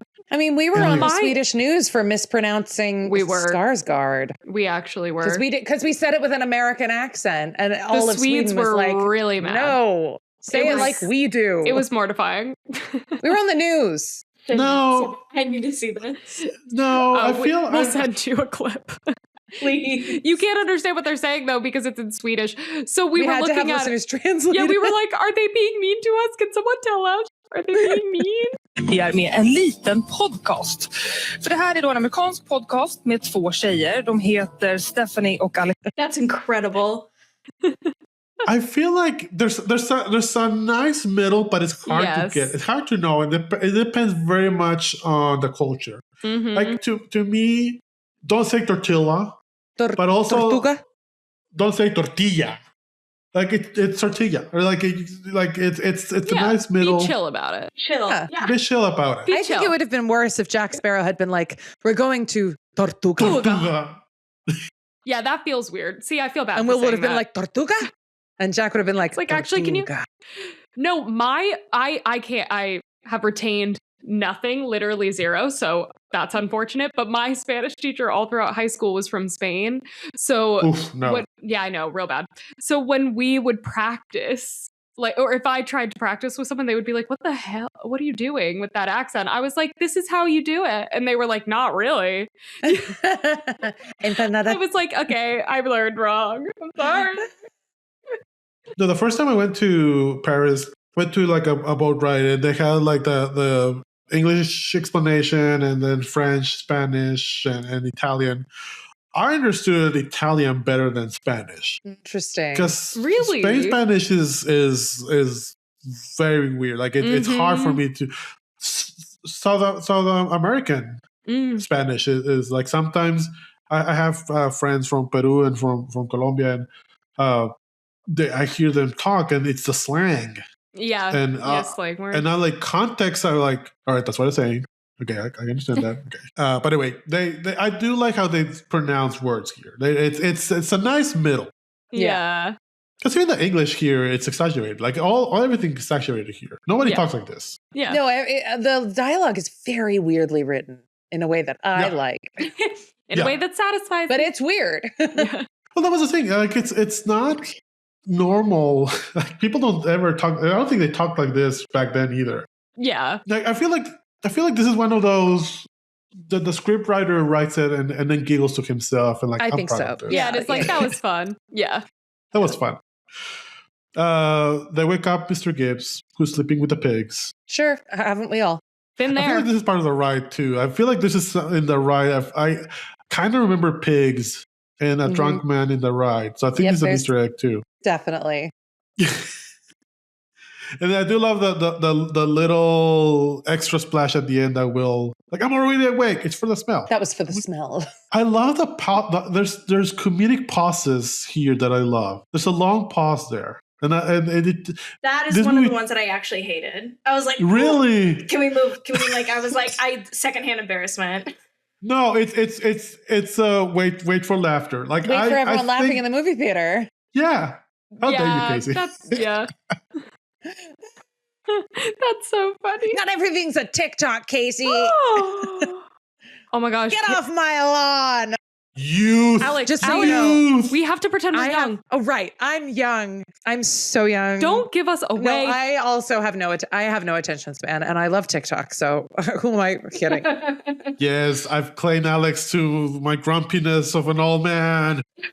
Youth. We have this nice scene between Jack Sparrow and Gibbs, and Jack is kind of, again, a little bit of lore dumping, a little bit of expo of who Will is. I love that Jack is trying to, like, I guess not get in it.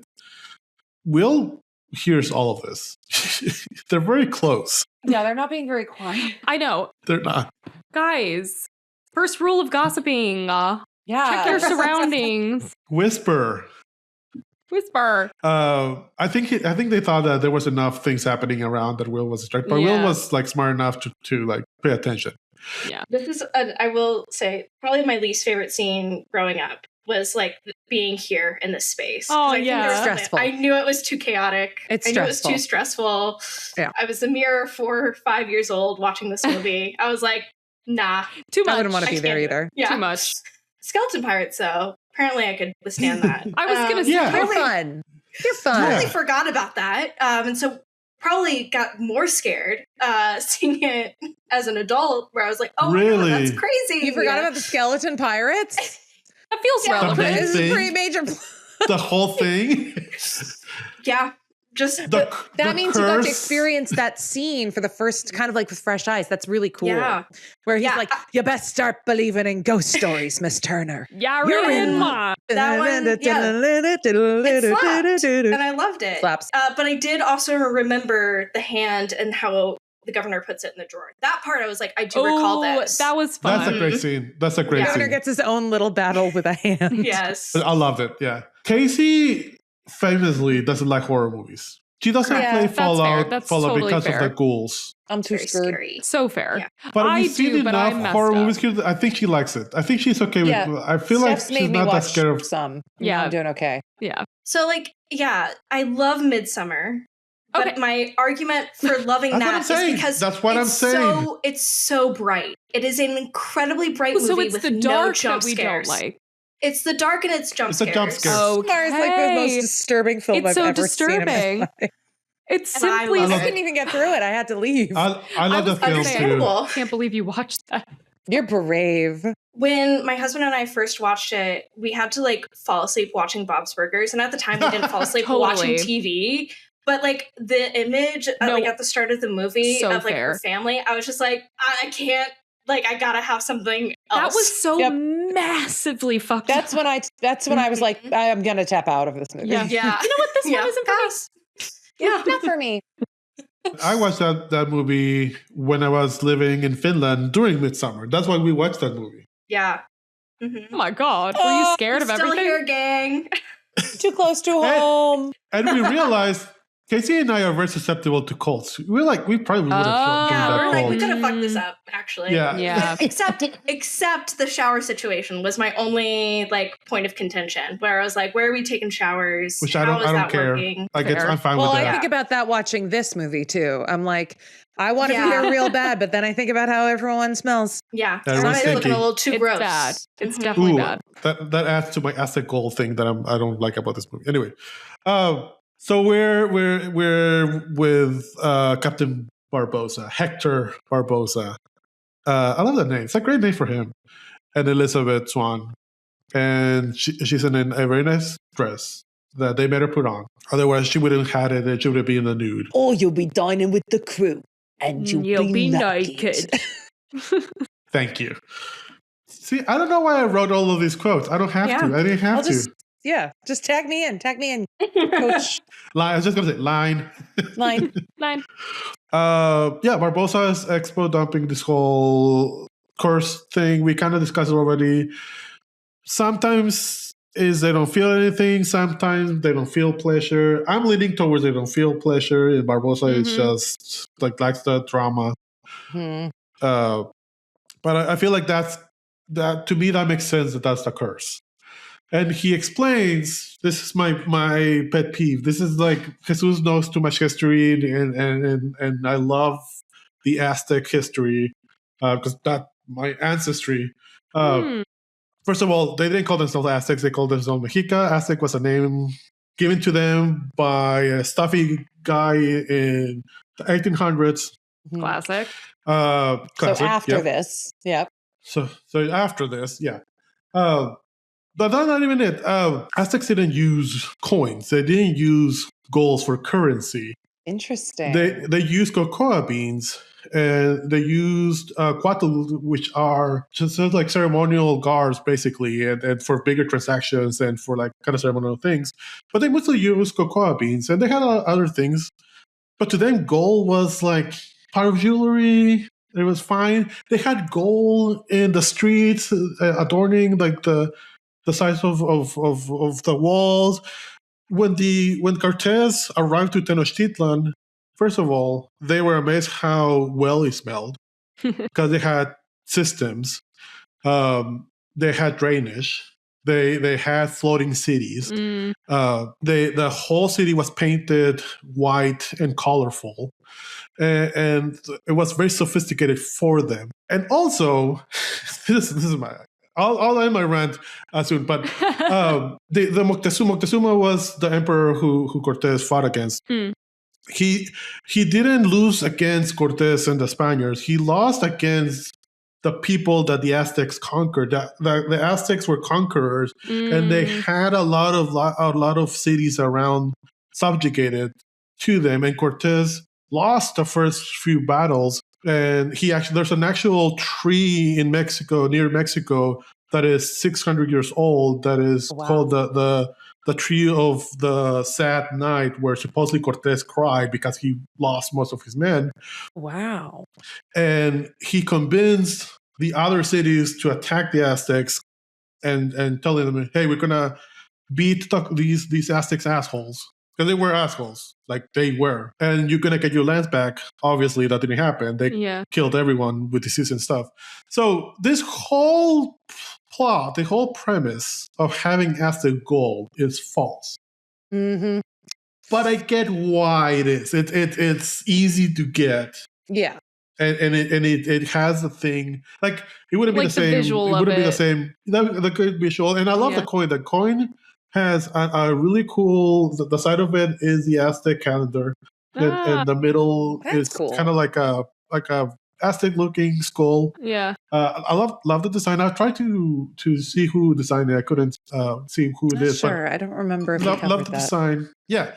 So I get why. Like, it's not the same thing as, oh yeah, we have the cocoa bean treasure that we need to recover. Right. Be a different vibe. I get it. But like Aztec gold has a ring to it, so I get it. Yeah, totally. Historically, this is the most inaccurate thing ever. See, good to know. We're learning. But scholarly. I had a whole rant about the Alamo in another movie that Casey had to hear. Because I learned about Texas history from the Mexican side, so that's sure, yeah, it's so interesting. That's fascinating. Yeah, I have a feeling Disney didn't double check too much research there. Yeah. Didn't double check that one. But it wasn't like anything offensive either. Right. Like, I get why. Like, there wasn't any the savages or anything like that about the Aztecs. No, if anything, it's framed that it was the colonial theft of the gold that started the curse. Right. Which, hey, doesn't progressive. Yeah. 2003 work. Whoa. Woke nonsense. Every time like people say woke, I just think you know how cool Blade was back in the day? Yeah. Nobody said anything about a black superhero like people back in the day. People didn't worry about wokeness in the 2000s. Now, granted, it was a lot worse in many ways, but like nobody was worried about like whether or not this movie was too woke. No. A strong female protagonist? How dare you? And there really is only one woman in this movie. Although Anna Maria's about to show up, and I love her. Zoe Saldana. She's fun. Yeah. Who was supposed to be in potentially more movies, but she went on record as saying she did not have a very good time making this movie. She was underutilized. I had thoughts about later on. Well, in my handwritten fan fiction, she had a lot more to do. I'm sure she did. I was like, Anna Maria is the second biggest character in this. We want to read the fan fiction. Release the fan fiction. Yeah, I was surprised that I saw like Zoe. It's there. Wow. Yeah. And then you get Elizabeth escapes the little dinner scene. I love that. And she's getting thrown up in the air on the blanket. That's fun. I know. It's like completely ridiculous. Like, why in the world? But I love it. I love it. Such a blast. It's like being on a roller coaster. That whole scene. The monkey being my favorite. Yes, so fun. I love how like all of the characters are very well designed. Mm-hmm. They look real. They look amazing. Yeah, they do look real. Yeah. Casey, Moonlight shows us for what we are. Casey has a nostalgia.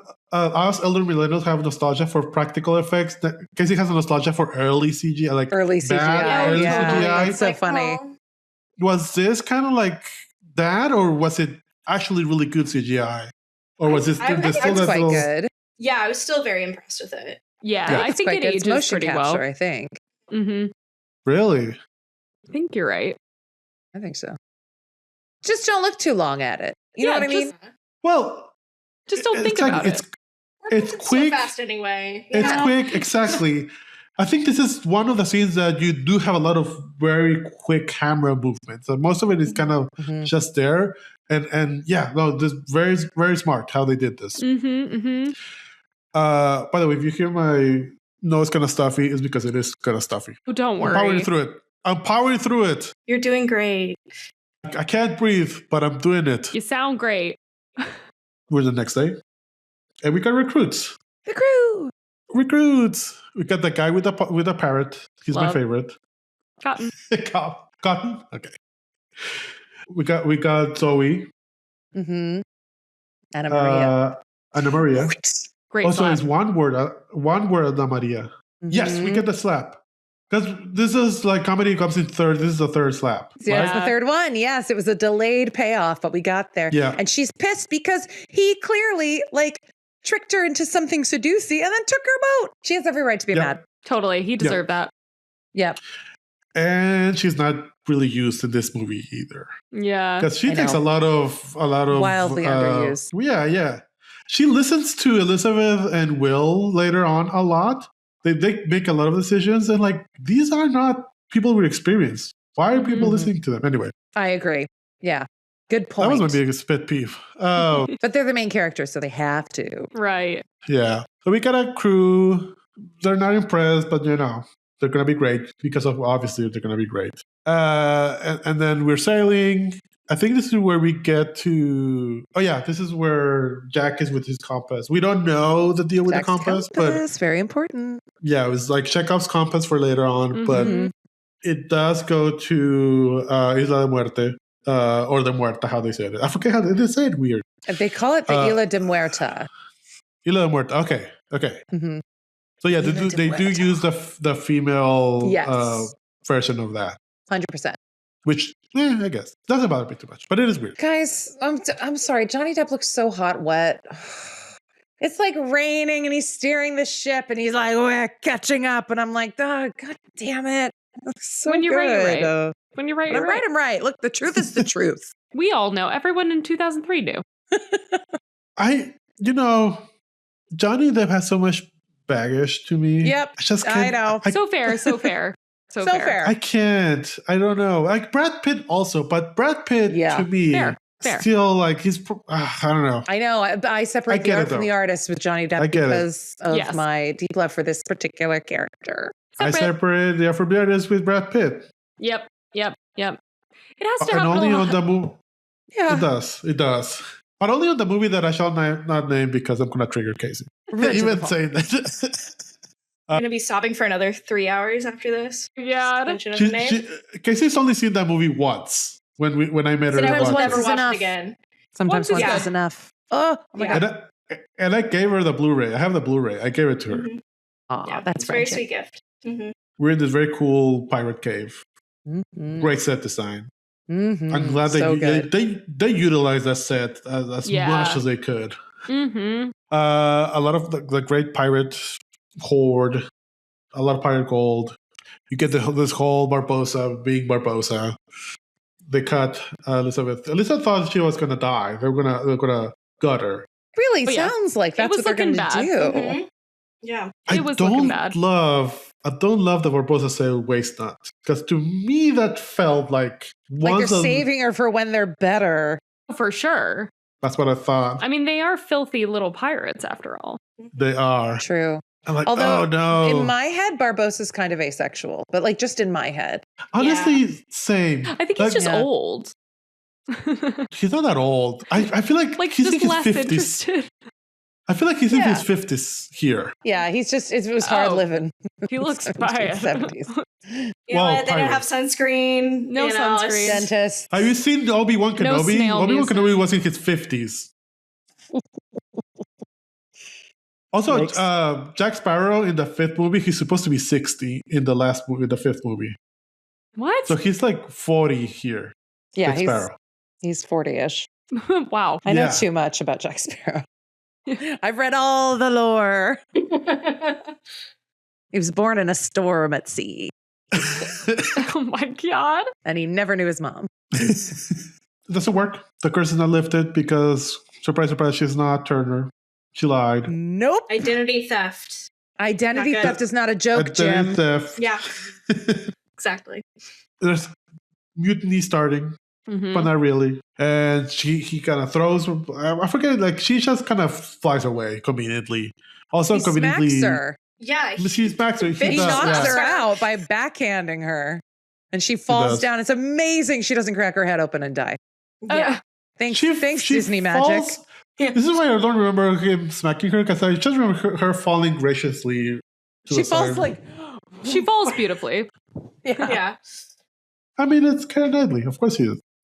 And that's when the crowd goes, boo, don't hit her. At this point, Jack and Will make it to there because they kind of infiltrate alone. They leave the other pirates back, and Jack says pirate code, so meaning if they don't come back, just leave him behind. Leave without him. That's pirate and code. This is where Will, he pisses me off. I mean, he earns a spot on my list. No, he was correct. Will was correct. I agree. No, you can't be knocking your shipmate unconscious. Yeah, it's kind of fun. You totally can. He heard what Jack and Gibbs was talking about. He knew Jack was going to turn him over. He just didn't work do together it. as a talk to him about it. Use your words. That's not going to work. He's a lying, dirty pirate. But you know what? You know what? Jack Sparrow supports therapy because he told Will whenever, he told the truth about his dad. He was like, "We're just gonna have to figure it out." Like at the end of the day, he cares about the heart. Yeah, and I think Jack. I always thought that Jack really sees a protege in Will.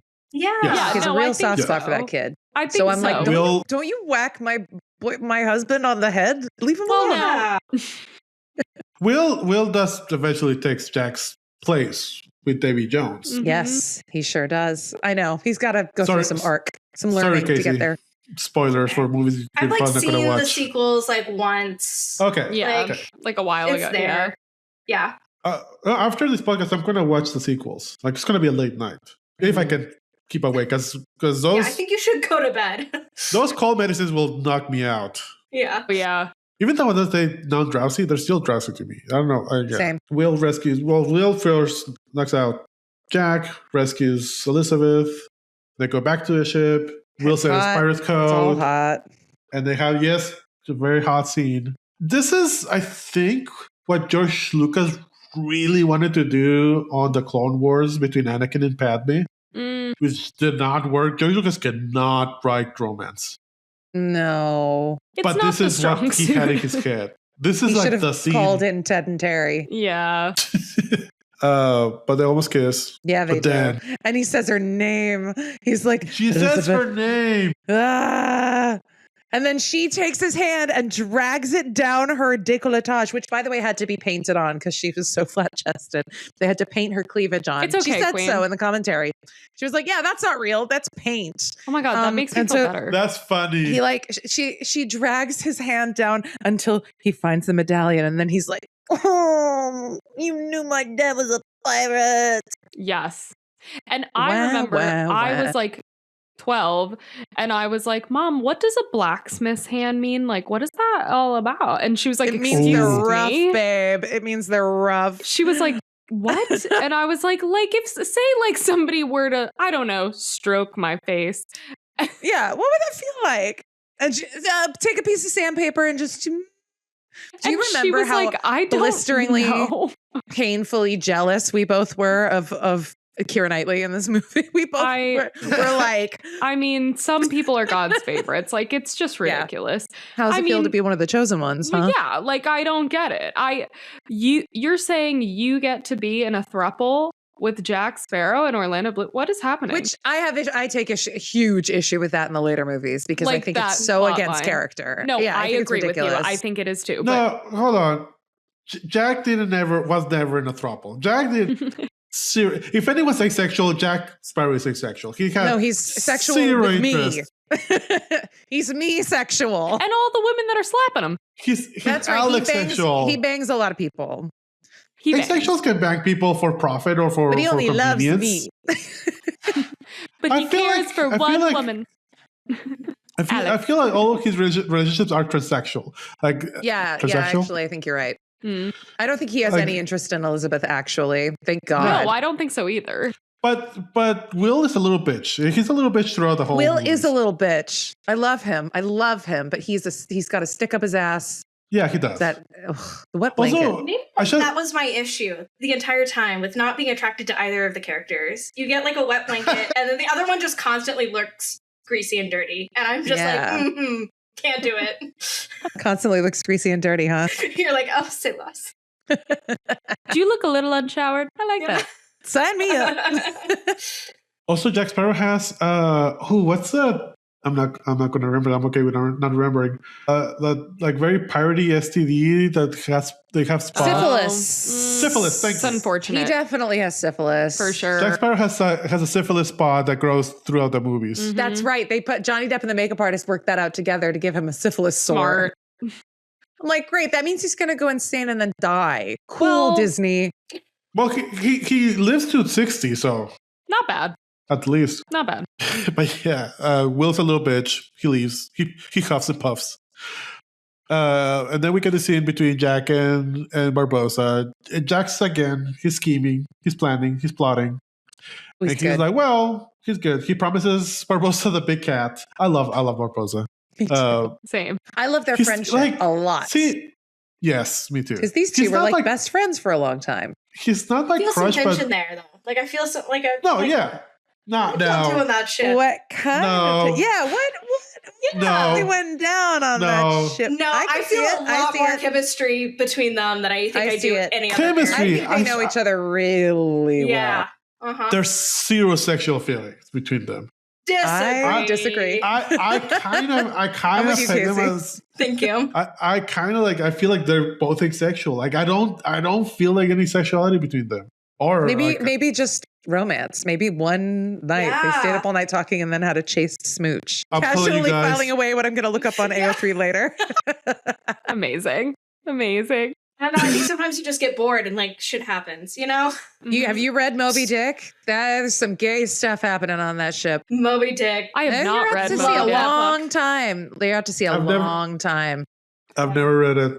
Me neither. Let's just say there's a whole chapter that's just about the men squelching spermaceti in a barrel while making eye contact and touching. Well, it is what did you say? Wait, what? What the fuck? Did you say squelching? Moby Dick is fantastic. Oh, I sure did. I hate the word squelching. I don't read Moby Dick. There's a lot of squelching. Is Moby Dick about gay? Oh, it's so gay. Is it like? I mean, it is. Moby Dick is about men at sea for a long time, and sometimes they. I think Moby Dick is whatever you want it to be. Okay. Yeah. Isn't it a sperm whale? Yes, it is.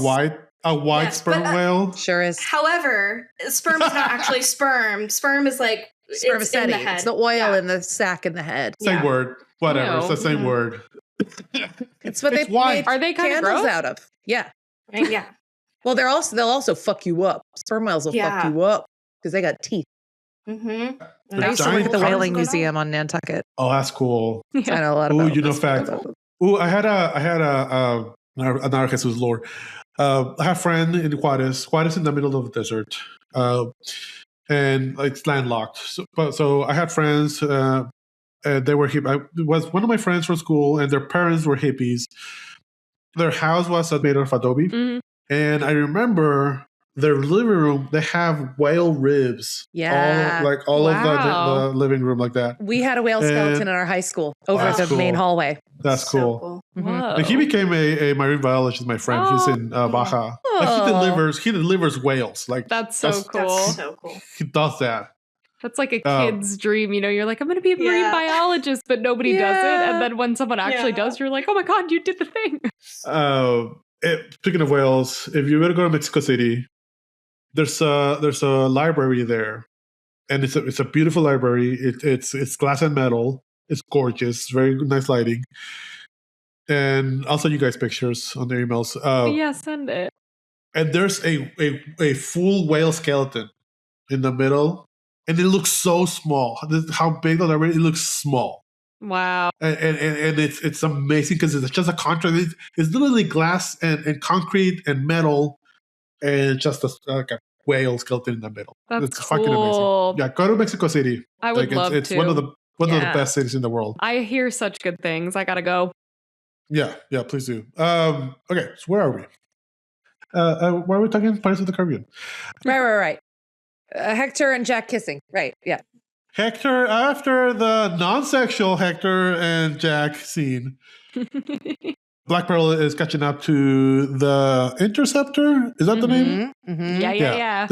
It doesn't have like a real, like another name. It's just the Interceptor, right? I think so. On the back. Yeah. Okay. But there's no ship that can match the Interceptor for speed. I've heard of one. It's supposed to be very fast, nigh uncatchable. The Black Pearl. Line. Every piece of information you need is in that scene. So yeah, the Interceptor's going fast, and the Black Pearl is a chasing. Yeah, Jack is back in the brig.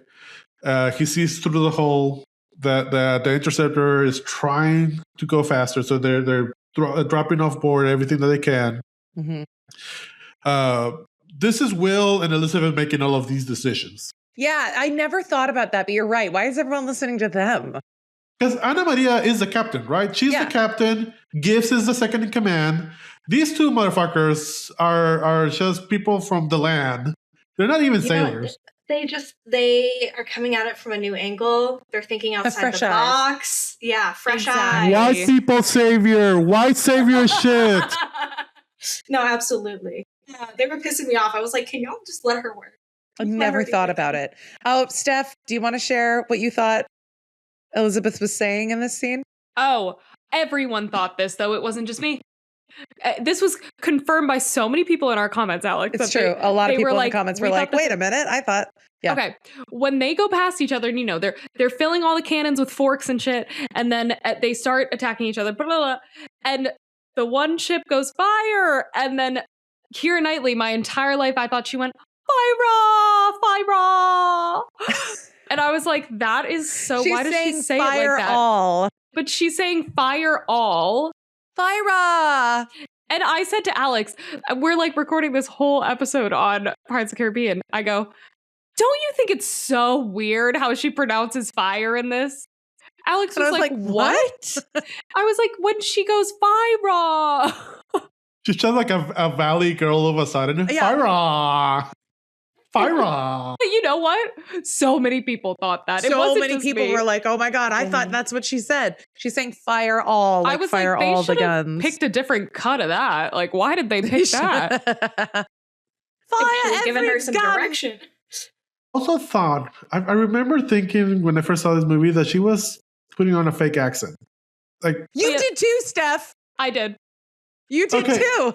I did. I was like, there's no way she talks like that. No. But she does. No. She does. Because she does a similar accent for episode 1. Like episode 1 is a little bit more exaggerated, but it's kind of similar. Star Wars? Yeah. That's right. Yeah. She's in that. Yeah, she's I think she's trying to cover up the accent and just failing at it miserably in episode 1. Tough. Well, no, because the queen, when she's in queen mode, she has a British accent. Because the you know everything about Jack Sparrow, I know everything about Star Wars. The High Corellian in Star Wars mythology is the British. So when you hear the British accent, it's the High Corellian. That's why the British are the bad guys and the Americans are the good guys. Because the Americans are the High Coruscant, the Americans are Corellians. Anyway. So she puts on the British accent. So that's why I thought Keira Knightley was putting on the British accent. Really what she talks like. Yeah. I was like, that's fake. Alex was like, that's her voice. That's her voice. That is her voice. I can't believe it. I can't believe it. I love her. The Black Pearl catches up.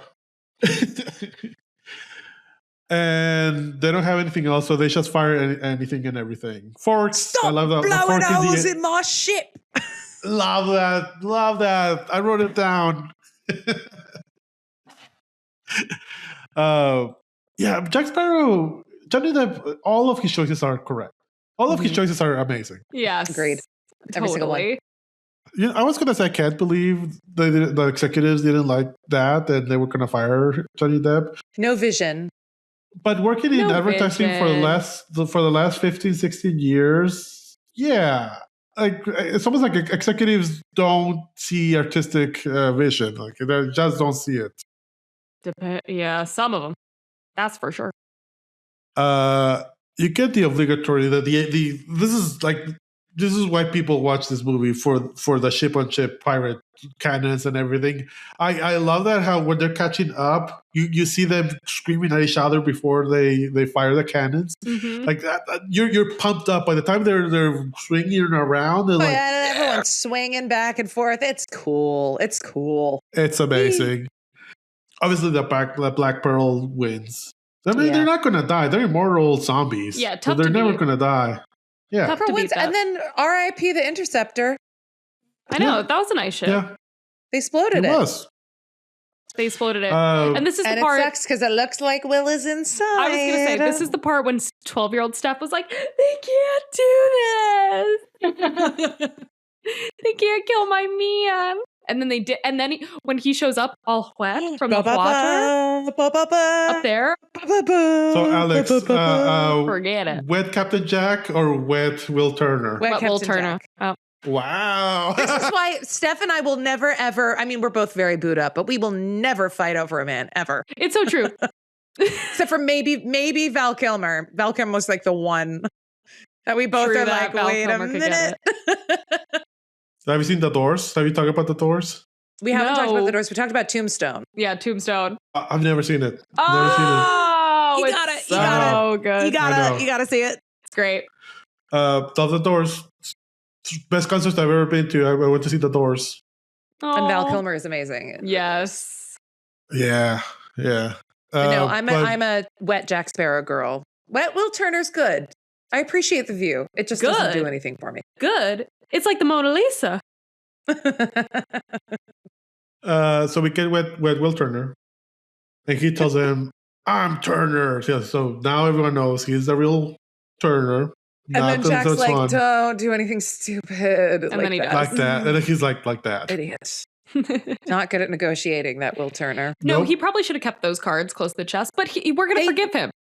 The lesson that he and Elizabeth both need to learn is that they need to stop fighting Jack on things because he knows what he's doing. Even though he seems like an idiot. He knows what he's doing.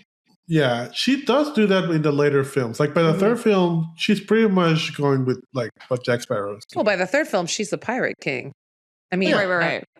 Spoilers. Spoiler. One of my favorite scenes in that third movie is when they're negotiating and she's a pirate king. And you get Davy Jones in the little buckets, just standing in the island that is good. In the bucket. Like, how did I get him? Did someone carry the bucket? I just want that visual of someone carrying the bucket. They must have had something. Yeah. So good to think of. So they banish Elizabeth and Jack to the little island that Jack was banished before. And they capture Will. They're going back to the Isla Muerte to do the whole thing. Go back and do the whole thing again. Try again. And I do love this. Yes, and I do love this scene between Jack and Elizabeth. I love how Elizabeth is very clever. Like, she's very smart. She kind of outwits Jack in a realistic way. That's true. Yes. Yeah. He's like, because there was this whole myth behind how because Jack is all myth. That's what Jack wants. Barbossa, it's all about the glory and the titles and the big cats. Jack is all about the myth. Story, yeah. He did not escape on sea turtles. With hair off his own back. Because Will is like, where did he get the rope? Hair from my own back.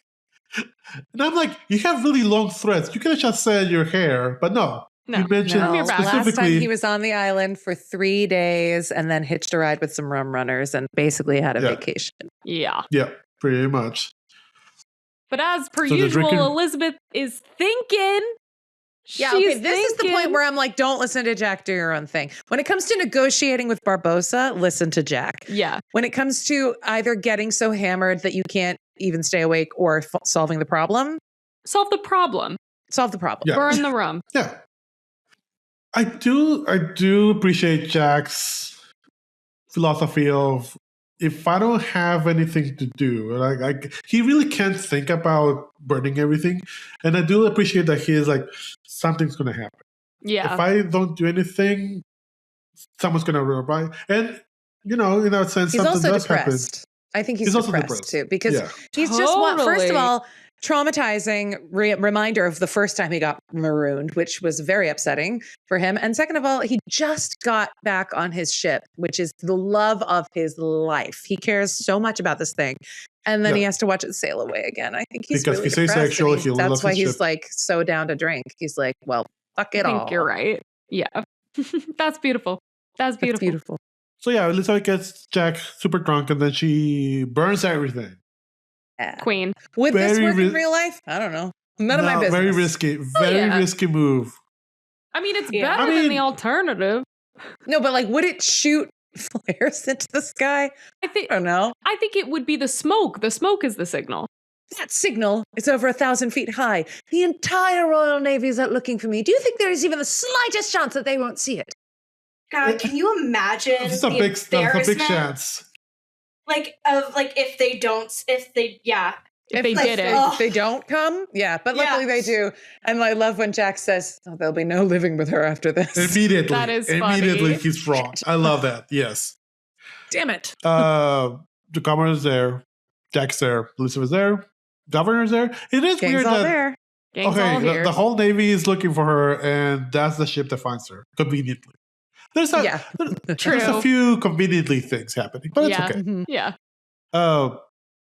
Jack convinces the Commodore that he knows where Will is, because the Commodore is like, I got Elizabeth, I don't care anymore. Commodore, please do this for me as a wedding gift. Yes, use him. I am. Yeah, fully use him. Use him. Use him. Save your boyfriend. But was that really why he did it? Or was it, there's a little bit of Commodore saying like, well, I'm going to catch the biggest pirate ever. So I'm going to catch a little he's got a pretty glory. Sweet deal set up for him. Yeah. Yeah, a little bit of glory. Because the Commodore is trying so hard to be cool. He's just trying. Don't do it. I think also at the start, right, he says with this promotion, I can now I'm good enough to ask you to be my wife. So I think at the end of the day, it's all for her. I agree. I think he is a lover boy, and it is just everything is motivated by the fact that he is truly head over heels. By the way, in my fan fiction, guess who he gets together with? You. Anna Maria. Oh. Enemies to lovers. Ooh. Yeah, she should have had a bigger role. Yeah. Totally. I would have loved that all the decisions that Elizabeth and Will made, she should have made those decisions. I agree. Yeah. And I get it. They're the heroes. Sure. They're the heroes. Yeah, fine. But they're by a the bunch rules of the movie. They're a pair of 16-year-olds that never sailed. True. That's fair. Why? That's fair. Then we get a nice scene between Pintle and Will. And Pintle, Braggety's still around too. So we tied a cannonball to our bootstraps. I love that. That's great. That has to be in the ride, right? That's in the ride. Probably. Well, maybe, yeah. But it's a great little lore dump. There's a lot of lore dump, but I don't think it's forced ever. Never. No, it's always really entertaining.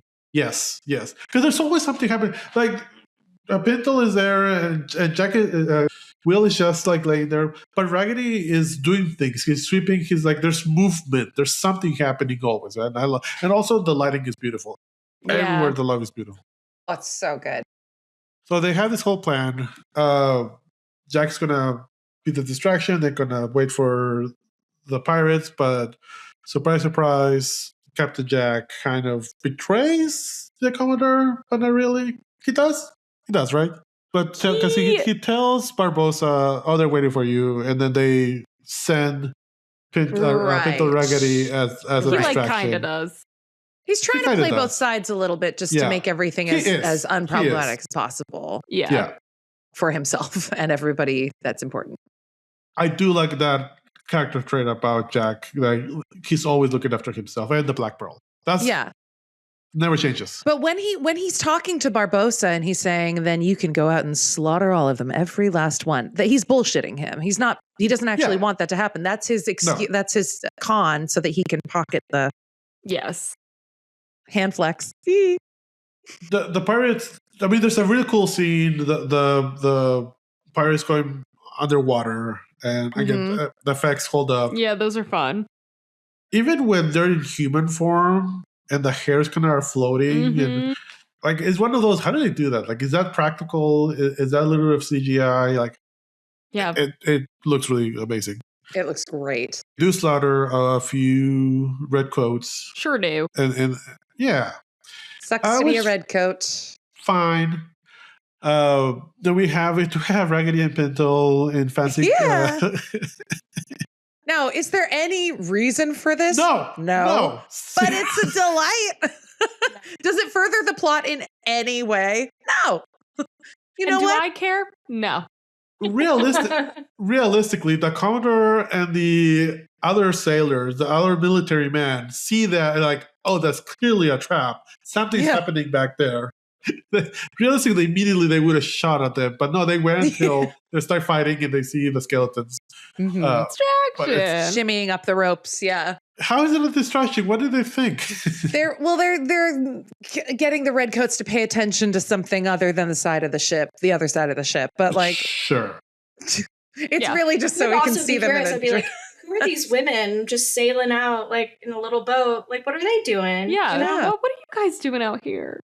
And also now we get to see Elizabeth in girl boss mode because she's changed into pants. Yeah, thank God. Feminism. From corset to pants, feminism. Is feminism. At this point, we know what happened. Captain stole one of the coins. We kind of see that, right? Captain Jack. Yeah. He's a smarty. Elizabeth frees all the captured pirates. And she's like, yeah, we're going to rescue them. Nah. Nope. Love that. Yeah, they're all like, we don't really want to stick around for the redcoat thing. We're going to go. Yeah.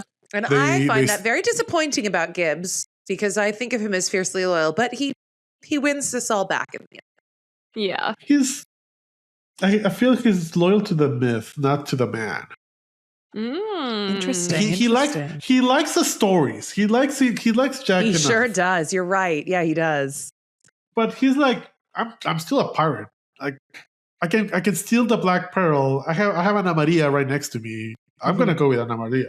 Yeah. Like I will be Gibbs. Like, yes. I feel like Ana Maria would be a better captain. Like Captain Jack, probably. It's possible. Elizabeth goes alone. She's like, pirates. I love that. That's kind of like the curse word for the whole bloody pirates. And then we get the really cool fight between Jack and Barbossa, Will, and the other three pirates with the bomb. Mm-hmm. And then we get the reveal that Jack has a curse. Mm-hmm. For a second, it's scary because it looks like he's stabbed, and then he's fine. I'm calling bullshit on this one a little bit. I get why visually, but the idea of the curse is that they slowly became those zombies skeleton like that. Like Yeah, that they is look true. like that because they've been dead for 10 years. That's a 10-year death body. Oh, That is yeah, I kinda guess true. that's true. But it looks But it so looks cool when he does the cool. thing with his fingers. I know. Maybe it's like because it's from the same pot as everybody else. It's the same maybe it curse. ages. He caught up. Yeah. Yeah.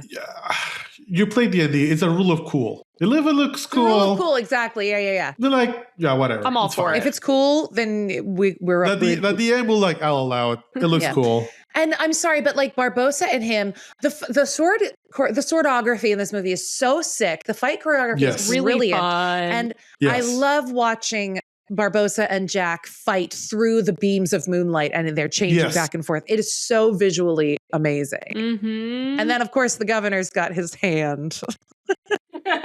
Hilarious. It's more like a raccoon. That would he be has to me, deal with frankly. than a monster. That would be me on the ship. Like, Yeah. Swatting Yeah, at that- it with a newspaper. Get away! The governor became C-3PO in that moment, like playing Yes, it's just very like C-3PO coded. I don't like this. Let's go over here. so you get a great fight.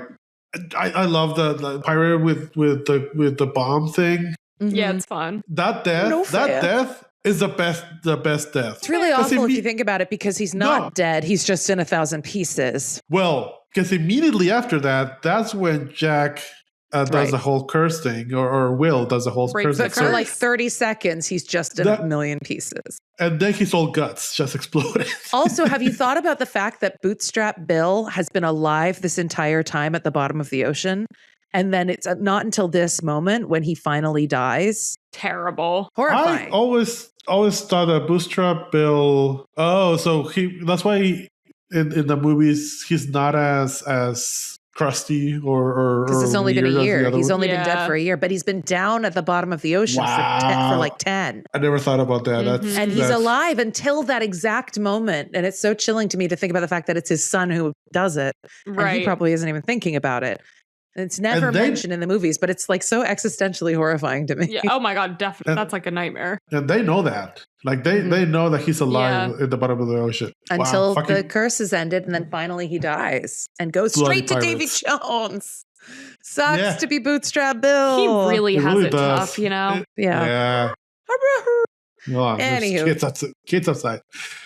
The curse ends, and immediately the pirates just give up. They kill one pirate, and they're all like, Yeah, Oh, they haven't we're not fought skeleton. with actual life or death stakes in 10 years, and they're like, oh no, Good. "There's consequences now." Nope. never mind. We're playing honor then we- mode now. Never mind. Yeah. And then we do get the Jack shoots at Barbossa, and Feel cold. Cold. he was being just drama queen. But yeah, Shakespearean death. It's incredible. Yeah. I love it.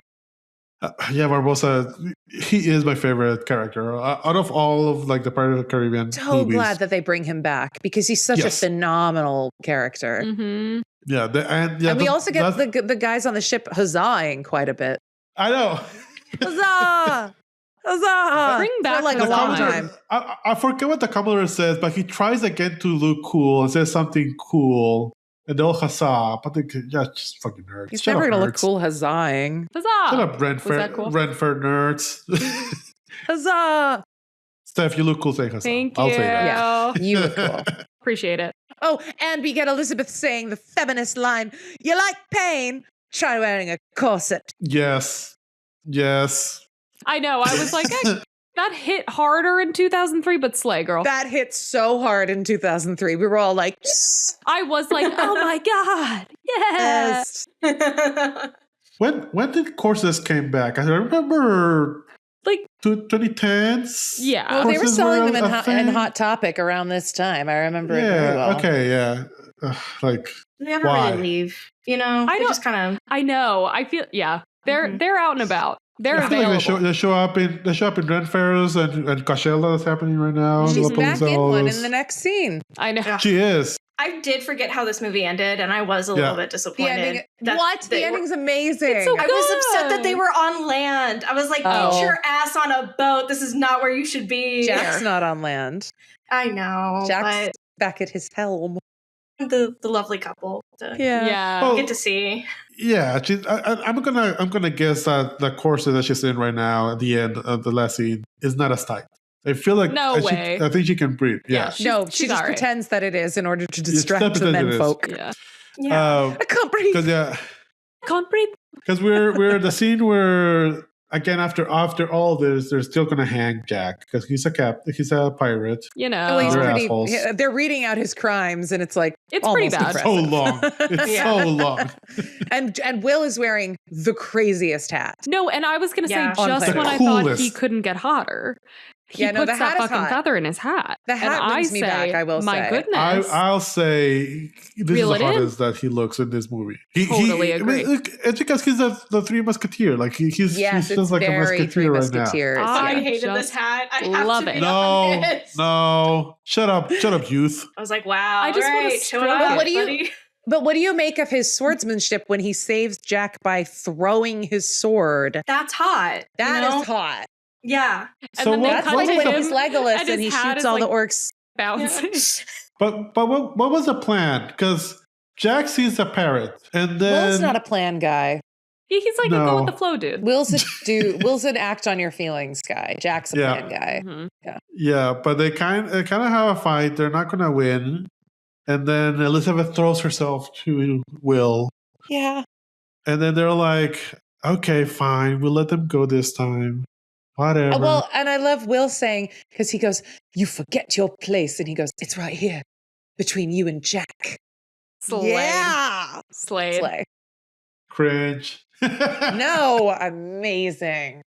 You have to climb Cringe Mountain in order to get to Cool Valley. Wow, Zarino. Boo. To be cringe is to be free, as Alex says. There you go. Jack finally gets to helm the Black Pearl. Yeah. And that's how we end the movie. I do love that there are consequences for the Commodore and the Governor in the next two movies because I think that's really interesting. I agree. Yeah. Because I forgot how cookie cutter, like, oh, we're all happy now. Yay, forget pirates. We're all free. And then, there are things happen. Yeah. I think we have to shout out what a true hero James Norrington is in this moment.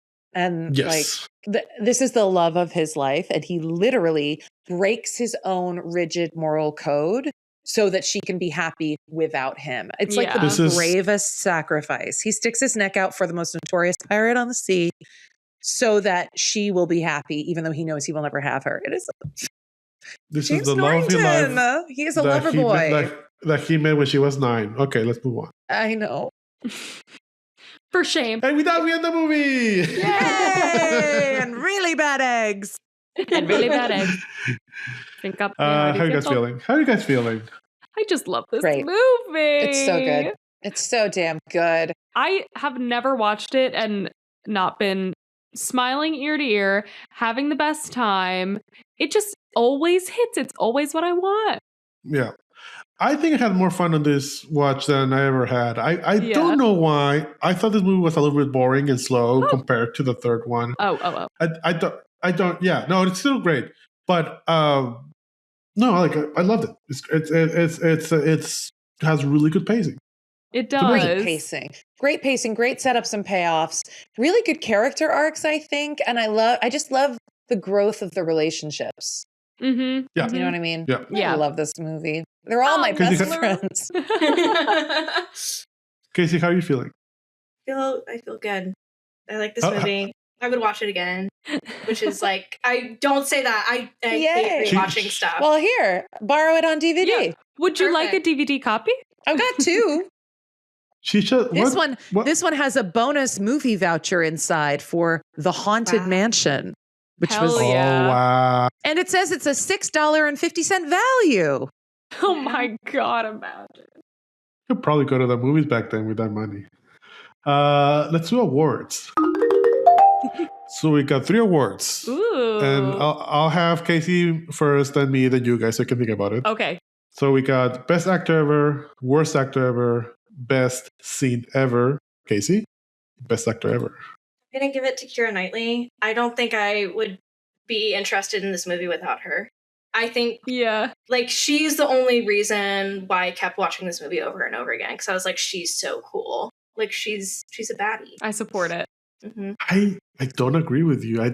She annoyed me. She's not getting my Worst Actor Ever, but she annoyed me. That's hysterical. I loved her though. I'm very close to give it to Jeffrey Rush. First of all, fuck him, but also I feel like it's just Barbosa. He is really so great. Good in the 3rd movie that it spills over for this movie. But I am gonna give it to Jack Davenport as James Norrington. Ooh. That character was so good because he was trying so hard. He played really well, trying to look cool, but not getting to look cool. Like he played it well. Alex. The maid. He's a fine man too. I love it. Love it. I mean, what about yourself? Dare I be boring? I think Johnny Depp deserves it. I mean, I don't. Yeah, fair enough. No, good. The man was almost fired and he did his thing anyway. Yeah. Yeah. Jack Love Sparrow, iconic. No, perfect. We had to, yes. Yeah. Worst actor ever. I'm gonna give it to the drunk boss. He was funny. It was kind of boring for me. Yeah. That makes sense. Interesting. I'm just kidding. And when you say it like that, yeah. You said it like you said, whose job is to lick cocoa butter? How else are you to get it off without wasting it? Yeah. You know? Mm-hmm. Casey always gives it to characters and actors that are in a scene for like 5 seconds and then gone and forgettable. Yeah. I don't know why. I am. Justice. Because we all thought that the guy who says that the best part ever seen was Gillette, and it's not. Because Gillette should have said that. Blame the wigs. They all look the same. I think he was very bland. He's like the fake Wedge Antilles. I don't know. Daniel O'Hare, like the actor, sure he's great, but he's just not unforgettable. What about you, Alex? He gave it his all. Oh, we are. I have given worst actor to child actors. No, I will bully a child actor. I don't care. To give mine to the donkey, because when they brand the donkey, he's not giving. That's what I'm saying. He's not giving. I just got branded. He just trots a little bit. We need better animal actors on set. Damn it. Oh man, the amount of time we had discussions about animal actors in this podcast. Yeah, starting from the Shawshank Redemption, there was a whole thing about the worm. Oh, maggots to the bird or whatever. Yes, PETA said absolutely not. Yeah. PETA definitely said, yeah, no. Too much. And then we watched Ace Ventura and like, where the fuck was P-Ron in Ace Ventura? Yeah. Yeah, a lot of animal actors on that one. Mm-hmm. Best scene ever. Oh, how can I beg? I think I will give it to the scene that has stuck with me throughout all the years, which is her fainting for the first time. Yeah, that's so good. Mm-hmm. Like it. Usually I like to give it to like a good character scene or a good like quiet scene, but this time I'm going to give it to the last fight between Barbosa and Jack and Will and the 3 pirates, and just the technical ability of them to go in between CGI and practical in 2003. It's fucking miraculous. Like any movie is a miracle they've made. It's just how well they did it, and they just upped themselves on the next 2 movies. I'm gonna get to that because I feel like that's the scene. I kind of have my headcanon that ILM did that scene and like I think we can do it. I think we can do the other things, and I feel like that was the scene. Nice. It's so good. What about you guys? And mine is when Elizabeth, it's revealed to her that the crew is skeletons, and she starts to realize what's happening and stumbles out. And yes, I just love it. That's amazing. So Casey, then Alex, then Steph. Very important question. Solely based on this movie, was 2003 the best year ever for movies? I mean, well, solely based on this movie is hard, because I would say this year is so banger for movies in general. Kill Bill, The Matrix, whatever. Revolution. Thank you. Yep. Matrix Reloaded. It's hit after hit. Bruce Almighty. All of them don't exist. Just Pirates of the Caribbean exists. Then yeah. Mm-hmm. Then yeah. Everyone likes this movie. Yeah. Fair enough. 100% agree. Yes. Yeah. It's always funny to ask that question to guests because it's never expected. Like it's just, you just have to consider this movie. And we've done that for every single movie of every year because we add them up. And so far, 1999 is winning 1994 and 1984. 1999 has been... That's a great 1994 sucked ass. God, terrible year for movies. Really? Yeah. No, Pulp Fiction... also, Old Boy came out in 2003. Banger! I've never seen it. I do want to see it. If you like something wildly disturbing, you will love it. Yeah, I know about it. I know the spoiler. I don't know why. I just know what happens. But yeah, no, we've been watching the movies. 94 is a little bit weird. Yeah, 94 is what? You're right. It is. It is because we take the top 100 from IMDb of what based off of user. The popular, popular user. Oh, wait. I like it because it changes, and we randomly watch 20 out of those top 100. Oh, so, cool. So sometimes we get number 100, and it's fucking wild. We watched Little Big League from 94. It was one of the best ones of 1994. And it was also, like number 90. I fully take back what I just said. 94 did slap. It had Shawshank, Pulp Fiction, The Lion King, Forrest Gump. I don't like Pulp Fiction. Pulp Fiction is like... Speed was okay. Yeah, I love Speed. Little Women. You did not get to watch Little Women. We didn't saw it. Yeah. Well, because it's easy to judge a year based on the top. Like, yeah. Mm-hmm. That's very true. But we won like a whole, like, all right, we're going to watch number 100. Like we watched Street Fighter, right? Was that the... Fucking amazing. I love that movie. That's a great movie. It's not, but it's great. Real good. Yeah. We support 2003. And we're going back to 1984 finally next episode. Nice. We had a good 2 months, I think, of not 1984. I feel like we needed that break. 1984 is great, but we have really amazing movies coming up, like Footloose, Terminator. Yeah. Which I sold to Casey like almost like a romantic movie, but it's not. Terminator? No, I thought so. Then I watched it again after a while, like, oh no, it's not great. I was like, this is a terrible romance movie. There's... Because I was confusing it with Terminator 2. Because I told Casey that was a road trip movie, and it's not. Terminator 2, it is. T1, it's not. Yeah. I think I texted him, and I was like, do you like lying to me about the movies we watch? Yeah. What is this? Yeah. So we're watching Terminator 2 next week. Nice. We have opinions. But Steph and Alex, thank you so much. Yes, thank you. Thanks for having us. Yeah. I think this is the longest episode we've recorded. It's amazing. Also, the episode with the most people, we've never had it with 4 people. So hopefully it wasn't too chaotic, just chaotic enough like we like it. But I think we already told where people can find you, the Film Bros, everywhere. Awesome. Yeah, you can follow me on Instagram at @stersey if you want to. TikTok at Laurel Street, which is my artist name. I sing songs. Ooh, that's amazing. Yeah. Awesome. Thanks, guys. Until next time. Bye. Thank you, guys. You might have noticed that Alex was very quiet the last 10 to 15 minutes right there.